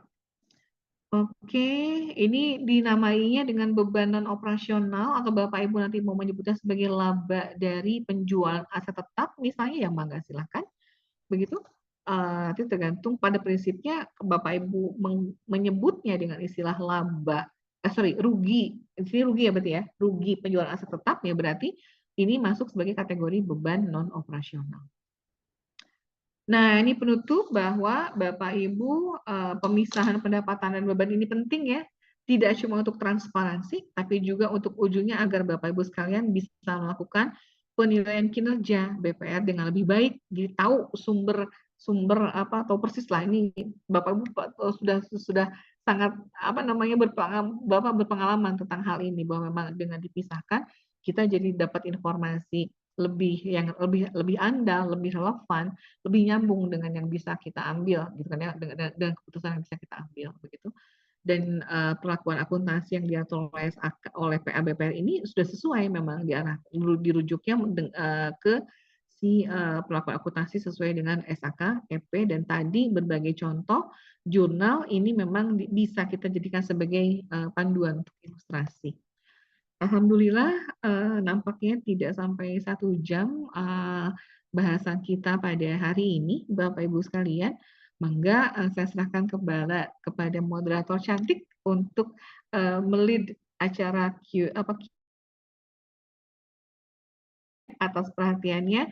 Mangga saya kembalikan kepada Teteh Tania. Hatur nuhun. Assalamualaikum warahmatullahi wabarakatuh. Terima kasih Bu Evita telah memaparkan materi yang sangat luar biasa ya Bapak Ibu. Mungkin selanjutnya kita bisa beranjak nih ke sesi yang ditunggu-tunggu oleh Bapak Ibu sekalian. Tentunya yaitu sesi tanya jawab. Dari Bapak Ibu mungkin yang ingin bertanya via kolom chat bisa diketik dari sekarang saja. Dan selanjutnya ini saya izin mengingatkan kembali, sebagai kelanjutan dari acara webinar kali ini, PKM Institute menyelenggarakan webinar series akuntansi untuk BPR yang akan dilaksanakan pada tanggal 27 Mei dan 3 Juni 2025. Untuk perlu saya beritahu kembali juga, saat ini kita sedang akuntansi BPR yang volume ketiga, dan mungkin bagi Bapak Ibu yang mengambil paket keseluruhan mengikuti volume 1 sampai volume 5, nantinya akan ada free konsultasi bagi Bapak Ibu yang dari BPR. Baik, silakan juga nih bagi Bapak Ibu mungkin yang berminat untuk mengikuti webinar ini bisa mendaftar via link atau mungkin menghubungi narahubung PKM Institute yang tertera di layar ya Bapak Ibu. Kita lanjutkan saja ke sesi tanya jawab. Kita buka mungkin dari Bapak Ibu ada yang ingin bertanya langsung boleh raise hand terlebih dahulu. Baik, kepada Pak Ilham Nadir, boleh dipersilakan untuk bertanya, Bapak. Selamat pagi Kak Ilham. Selamat pagi Bu. Bagaimana kabarnya Bu? Alhamdulillah sehat dan kekenyangan nih, saya sarapannya tadi terlalu wah. Aduh, alhamdulillah sehat Kang Nadir. Mudah-mudahan sehat juga nih semuanya. Amin amin amin ya Allah ya Rabbal alamin. Maka Kang Nadir ada yang bisa dibantu Kang Nadir? Saya ingin menanyakan Bu, mau ditanyakan di slide 21. Oke, sebentar saya lihat dulu slide 21-nya.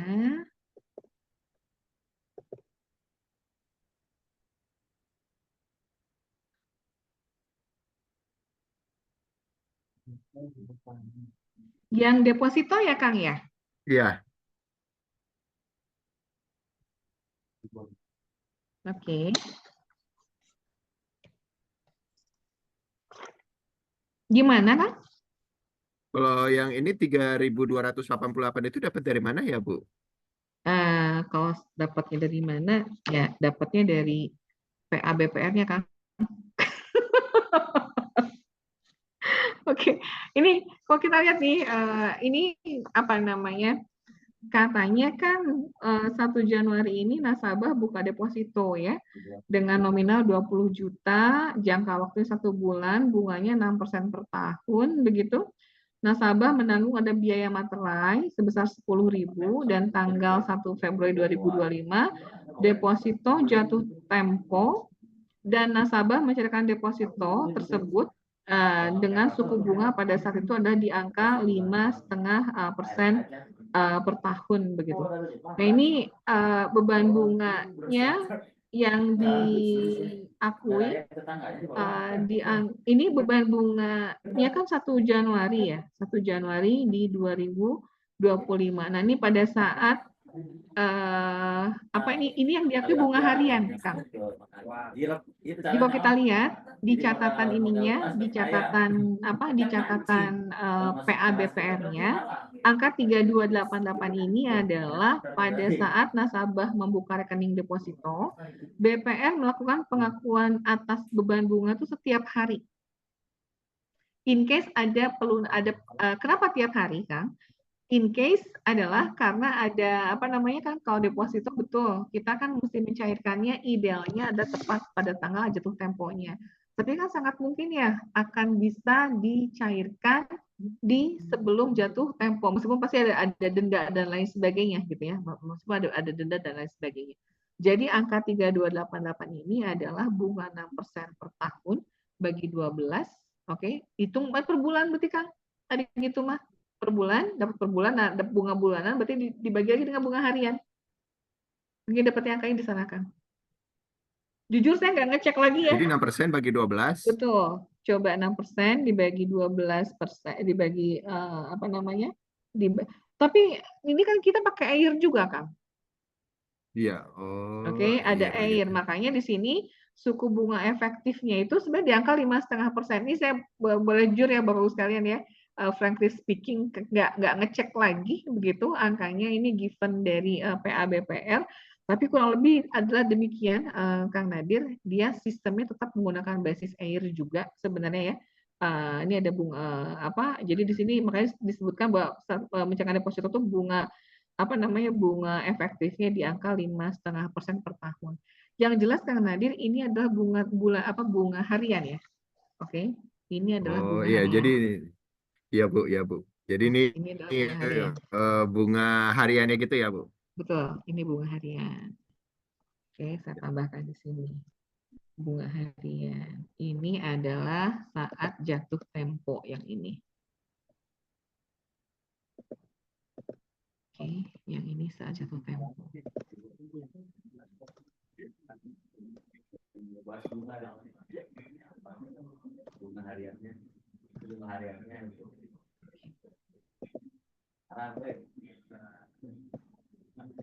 Ya, mungkin ini yang bisa saya sampaikan, Kang Nadir. Terima kasih ya.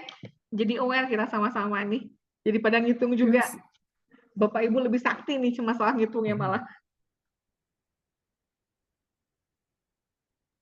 Oke, hatur nuhun ya Bu. Mangga, Terima Pak kasih. Misami. Terima kasih Pak Ilham Nadir dan Bu Evita sudah menjawab pertanyaannya ya tadi ya. Mungkin kita lanjutkan saja kepada Bapak Ibu yang ingin bertanya langsung. Bisa raise hand terlebih dahulu. Atau mungkin karena belum ada yang raise hand, saya izin membacakan pertanyaan dari kolom chatbox Bu Evita. Mangga, Teteh. Baik, untuk pertanyaan pertama ini ada dari Ibu Fenty, Ibu. Contoh kasus koreksi atas pendapatan bunga seperti apa ya, Bu? Bu, kalau biaya ulang tahun kantor dikelompokkan sebagai beban operasional lainnya, salah nggak ya, Bu? Oke. Waduh. Sebentar. Mungkin untuk yang ini dulu ya. Untuk yang biaya ulang tahun. Wah, ini saya kaget juga dapat pertanyaan ini ya. Biaya ulang tahun kantor dikelompokkan sebagai beban operasional lainnya salah nggak ya Bu? Nah kita lihat nih Bu. Kalau bicara kita kembali ke definisi aja kali ya Teh Tania dan Bu Fenty ya. Kalau bicara operasional kan berarti kegiatan utama dari perbankannya, dari BPR-nya.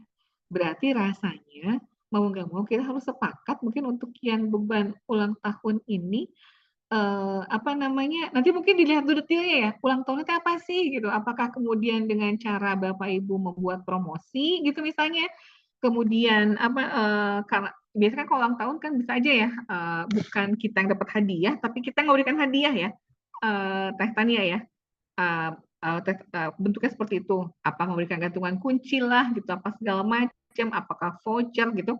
Kalau yang itu terjadi, kayaknya bisa Bu masuk ke bahkan bukan sebagai beban operasional lainnya, tapi malah bisa dikategorikan sebagai beban pemasaran ya, gitu nggak sih? Cuma kebetulan momentumnya diambil ke apa namanya ke beban ke beban pemasaran gitu ya masuknya ke ulang tahunnya.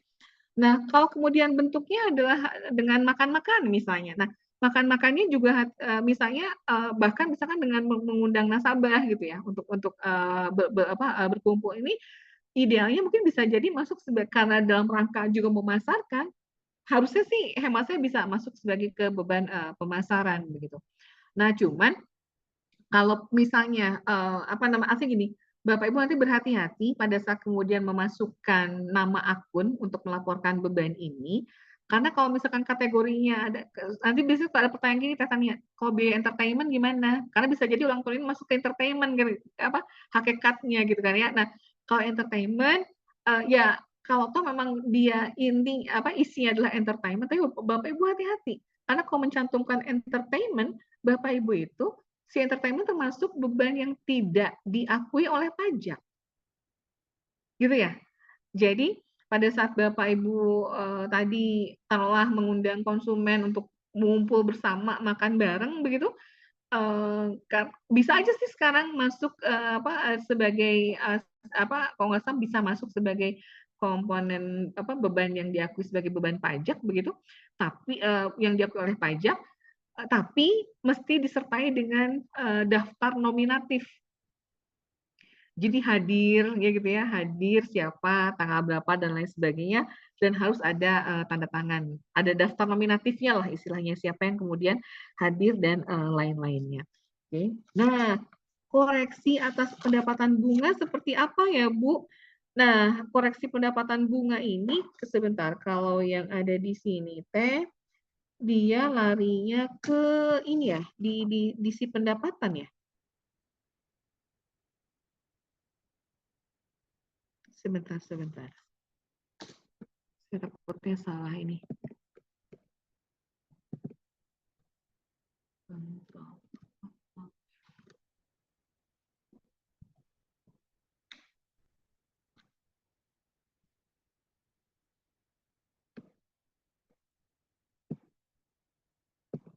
Oh, ini ada di pendapatan bunga, betul. Ada di pendapatan bunga ini ada di pointer 4, Teh Nadia dan Bu Fenty. Koreksi pendapatan bunga adalah koreksi pendapatan bunga akrual atas aset produktif yang mengalami penurunan kualitas atau penurunan nilai. Bapak Ibu kan tadi mengakui bunganya akrual ya. Oke, dan tadi tanpa mempertimbangkan istilahnya nggak mempertimbangkan apakah dia istilahnya performing loan atau non performing loan lah misalnya. Nah, nanti pada saat Bapak Ibu sudah karena akrual kan tadi Bapak Ibu sudah mengakui ada piutang bunga atau pendapatan bunga yang akan diterima di sisi debit, kreditnya ada pendapatan bunga gitu kan ya. Ternyata atas aset tersebut ada penurunan nilai. Kenapa ada penurunan nilai? Penurunan nilai karena taruhlah nasabah yang kita kita pinjamkan itu dia punya punya penurunan kemampuan untuk bayar. Nah, berarti kan si pendapatan bunga yang tadi udah kita akui bisa jadi nilainya menurun ya, Teh Tania dan Bu Fenty. Iya kan? Yang tadinya dia bisa bayar full gitu ya, kita udah hitung dulu akrual kan, sebenarnya pada saat jatuh tempo ternyata dia nggak bisa bayar bunganya gitu. Dia nggak bisa bayar bunganya secara full, berarti di sini kita akan mau nggak mau melakukan koreksi atas pendapatan bunganya. Iya kan? Jadi di sini mungkin kita akan tegaskan bahwa pendapatan bunga dimaksud pada si penjelasan PA ini jika terjadi koreksi berarti dia akan berkurang nilai pendapatan bunganya. Karena tadi udah kita hitung akrual, gitu kan ya. Kan kalau akrual mah nggak nunggu kasnya masuk ya, Teh Tania ya. Nggak nunggu kasnya masuk. Tapi pada saat jatuh tempo, ternyata yang bersangkutan nggak bisa bayar full bunganya. Ya berarti kan mau nggak mau bunganya mesti dikoreksi dong pendapatannya. Gitu ya, Bapak Ibu sekalian. Harusnya sih cukup jelas. Jadi karena udah kadung pakai akrual, dan ini Bapak Ibu mesti update setiap tanggal laporan keuangan kan paling tidak. Bahkan untuk yang tadi, untuk yang deposito kan bahkan harian ya diakuisi pengakuan apa namanya si pengakuan beban bunganya ini pendapatan udah akrual tiba-tiba jatuh tempo angkanya nggak seperti yang sudah kita estimasikan, berarti mau nggak mau harus kita turunkan dengan nilai pendapatan bunganya. Mungkin itu Teh Tania bisa saya sampaikan. Bu Fenty mudah-mudahan monitor dan puas dengan diskusi kita ini. Baik, terima kasih Bu Fenty atas pertanyaannya. Kembali lagi saya persilakan bagi Bapak Ibu yang memiliki pertanyaan, boleh langsung raise hand terlebih dahulu. Kelihatannya memang yang jadi ini apa namanya kalau untuk pengakuan pendapatan yang lain sih Teh Tania, saya bisa menduga nih teman-teman sangat sangat fasih sekali. Udah berenangnya udah lancar gitu. Tapi yang memang menjadi isu yang tadi disampaikan terkait dengan pengakuan air tadi ya, pengakuan air begitu. Nanti akan kita sharekan ya. Makanya tadi kalau kita lihat di dalam Excel di dalam chat kolom chat ini yang diminta adalah file untuk Excelnya. Nanti kita share ya Bapak Ibu sekalian ya. Ini memang kepada panitia saya belum men-sharekan file Excelnya ya. Saya baru men-sharekan file PPT-nya saja begitu. Karena sebenarnya itu disiapkan untuk nanti Teh Tania untuk seri kelima. Nggak apa-apa, nanti kita sharekan dari sekarang. Begitu. Baik, siap. Terima kasih Bu Evita. Jadi Bapak Ibu nantinya untuk file Excel juga akan kami share ya Bapak Ibu sekalian. Mungkin karena tidak ada lagi yang mau ditanyakan Bapak Ibu, kita bisa langsung masuk ke sesi selanjutnya. Ini akan ada game seperti kuis ya Bapak Ibu. Wih, siap-siap. Nah, dan kuisnya ini nantinya juga kalau misalnya yang juara, yang urutan ke-1 itu juga akan dapat hadiah nih Bapak Ibu. Jadi boleh Bapak Ibu nantinya mencoba peruntungan mengikuti seluruhnya ikuti kuis ini ya Bapak Ibu ya. Mungkin bisa disiapkan terlebih dahulu untuk buka Kahoot-nya karena kuis ini kita akan menggunakan Kahoot Bapak Ibu. Sebentar lagi akan di share screen untuk kode yang join Kahoot-nya.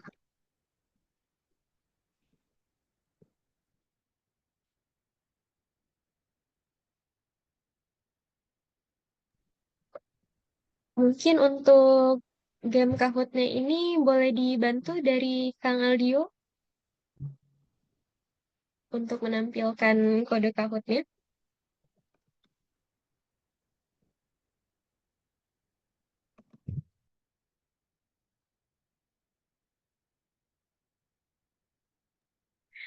Sembari menunggu Bapak Ibu sudah buka Kahoot-nya dulu ya terlebih dahulu Bapak Ibu. Mungkin bisa Alhamdulillah sudah. ketik, iya bisa buka dengan kodenya, dengan webnya itu kahoot.it Bapak Ibu.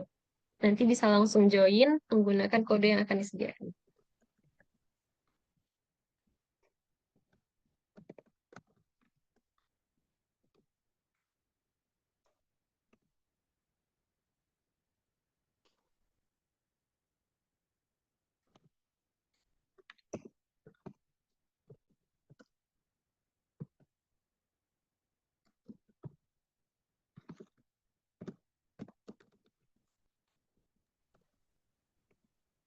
Mohon ditunggu sebentar ya Bapak Ibu. Dan perlu diberitahukan juga, ntar kuisnya ini juga berhubungan dengan materi yang sudah disampaikan oleh Bu Evita tadi. Jadi mungkin kalau yang tadi memperhatikan dengan baik bisa menjawab nih, pasti.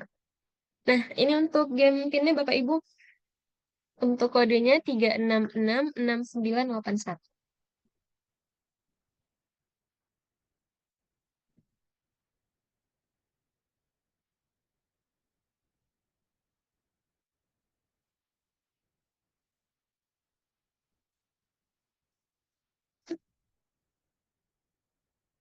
Oke, ini sudah ada beberapa, kita tunggu partisipasinya ya Bapak Ibu sekalian untuk masuk ke Kahoot-nya.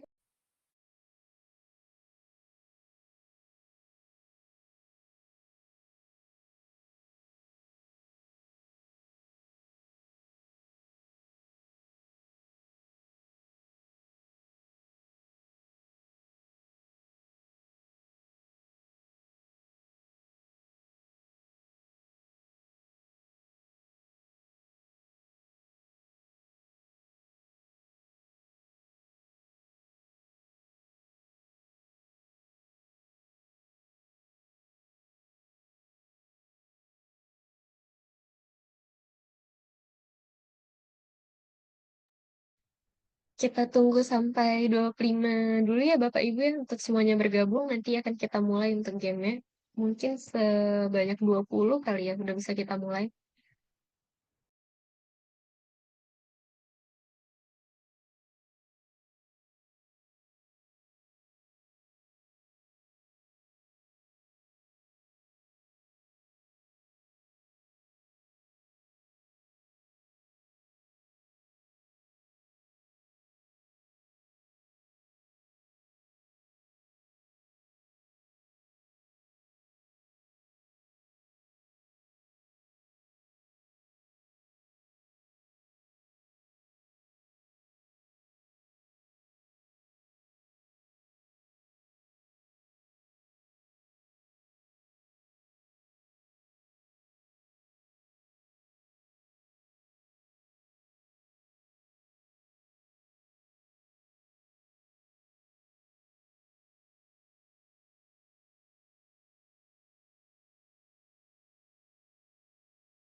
Oke, untuk kuisnya mungkin bisa kita mulai sekarang ya Bapak Ibu, karena sudah lumayan banyak juga yang bergabung.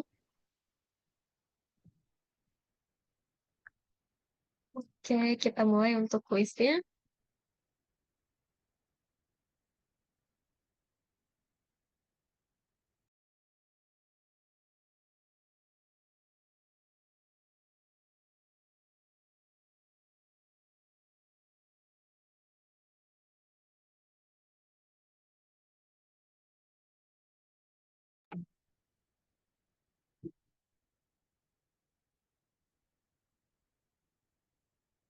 Sudah 22 orang, bisa kita mulai.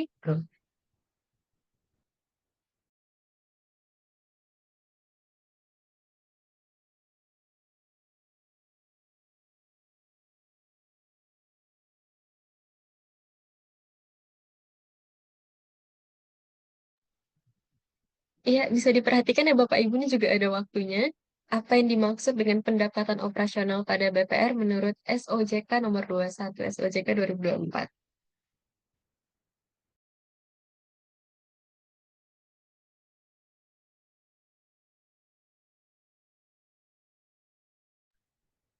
Wah, banyak yang menjawab benar ini ya Bapak Ibu. Kita lanjut.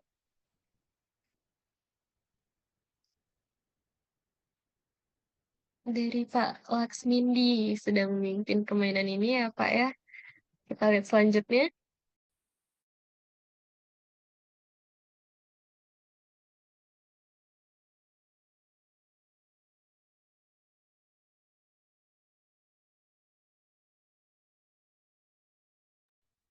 Pendapatan bunga dari kredit yang diberikan diakui secara akuntansi dengan metode A, B, C, D. Oke, waktunya juga habis.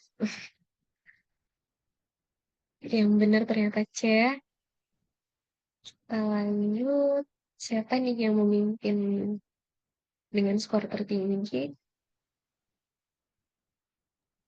Tania, ini biasanya suka ada musik yang bikin kita semangat. Kok musiknya akan keren? Iya nih mungkin coba dibantu dari operator untuk musik Kahoot-nya bisa di Ah, turn on.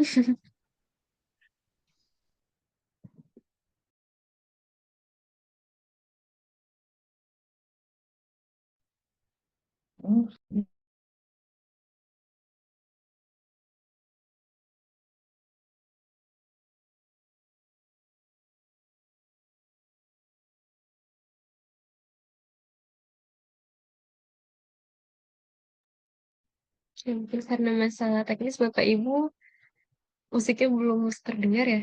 Dalam jurnal akuntansi, penerimaan bunga atas kredit yang diberikan akan dicatat sebagai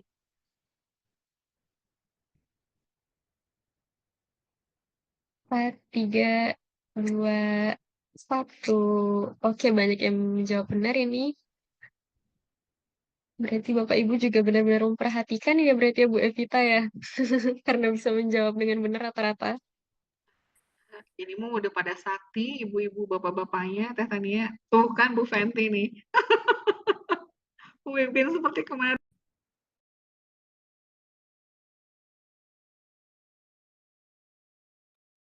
Mohon ditunggu sebentar ya Bapak Ibu mungkin untuk bisa memunculkan lagunya.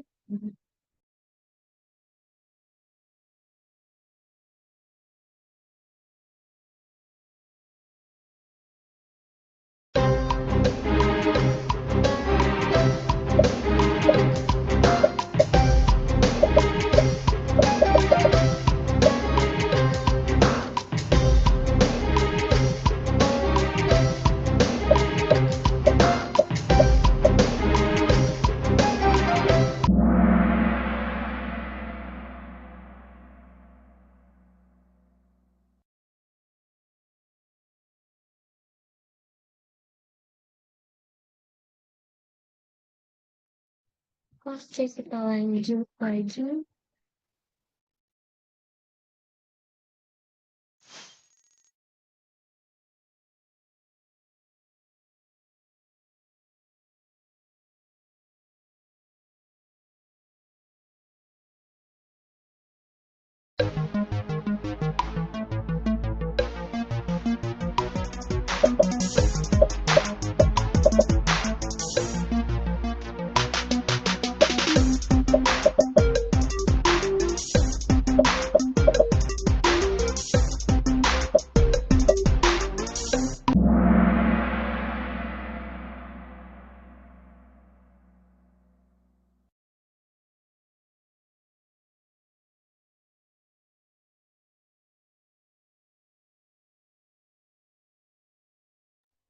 Oke, saat ini skor tertingginya dari Ibu Fenty, Bu Ariska, dan Nanas ini ya. Ibu Nanas. Bisa kita lanjut. Pendapatan non operasional meliputi. Silahkan Bapak Ibu. Jawabannya A, B, C, atau D.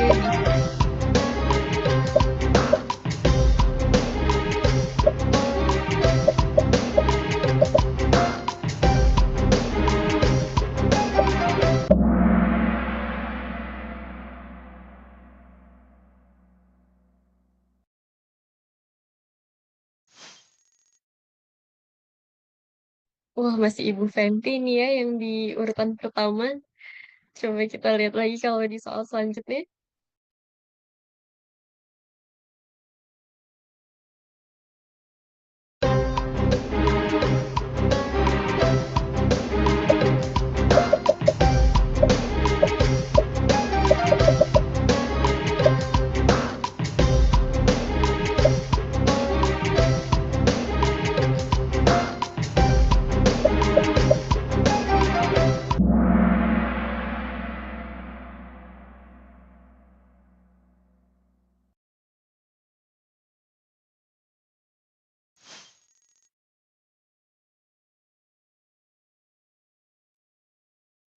Oke, boleh kita lanjut.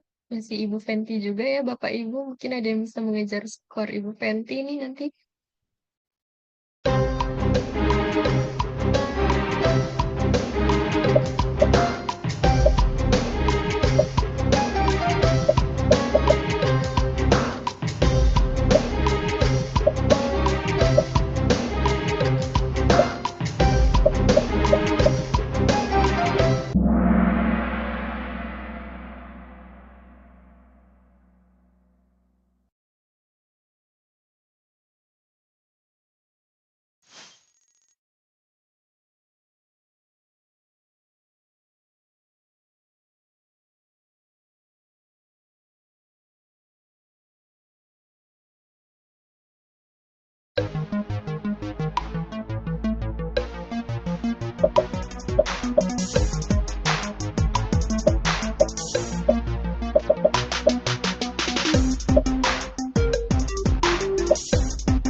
Wah, masih banyak yang salah di bagian pertanyaan ini ya.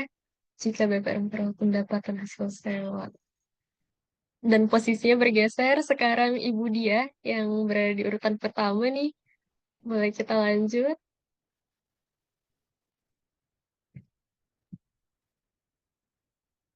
Dalam metode akrual, pendapatan bunga atas kredit diakui oleh BPR pada saat A. Kas diterima dari debitur, B. Kredit dicairkan, C. Jatuh tempo kredit, atau D. Nih, pendapatan telah menjadi aktif walau belum diterima kas.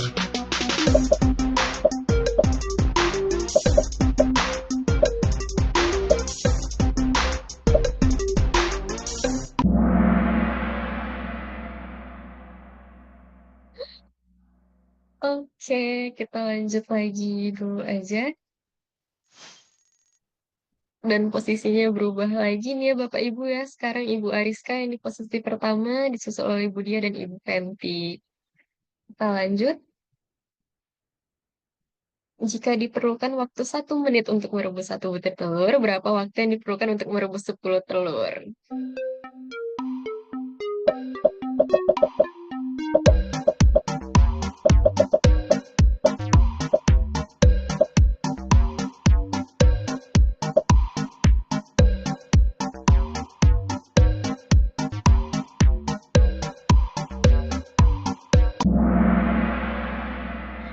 Wah, masih banyak pada yang fokus berarti ya Bapak Ibu ya. Jawabannya yang benar 1 menit, yaitu C. Bergeser lagi, oh tidak, ternyata masih Bu Ariska yang pertama. Kita next.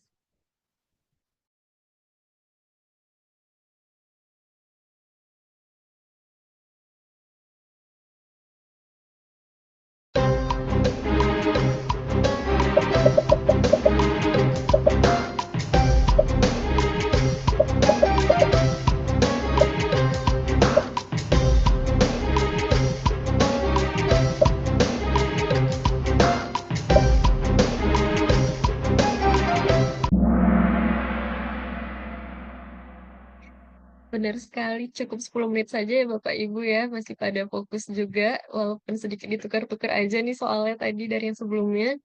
Kita lihat skor tertingginya masih dipegang oleh Bu Ariska. Wah, benar.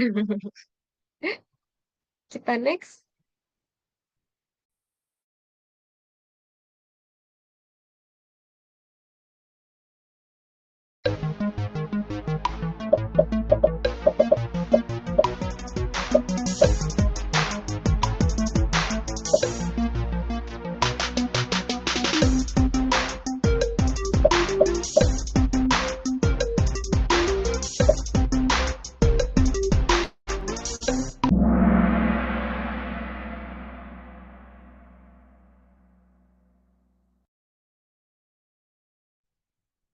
Kita lihat apakah skor masih tertinggi oleh Bu Ariska.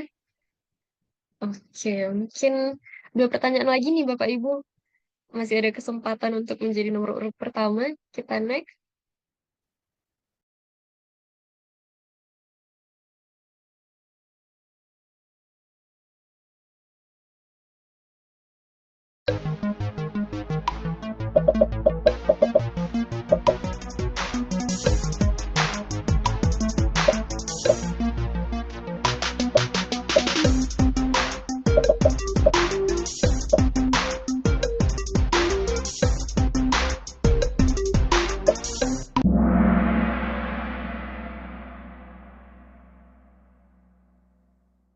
Oke, kita next lagi ya Bapak Ibu. Ini udah masuk ke soal-soal yang uji konsentrasi aja ya.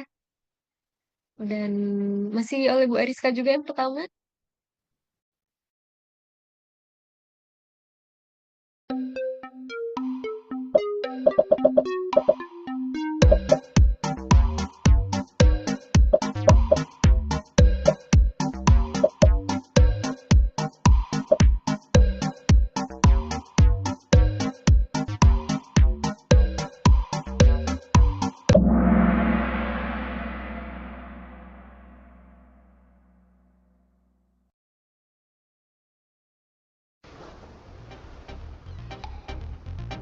Oke, kita lihat untuk juara tiganya ada Bu Nila.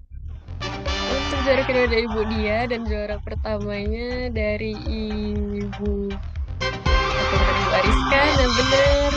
Untuk Ibu Ariska, ini boleh di screen capture saja sebagai bukti dan nantinya bisa menghubungi admin PKM ya Ibu untuk mengklaim hadiahnya.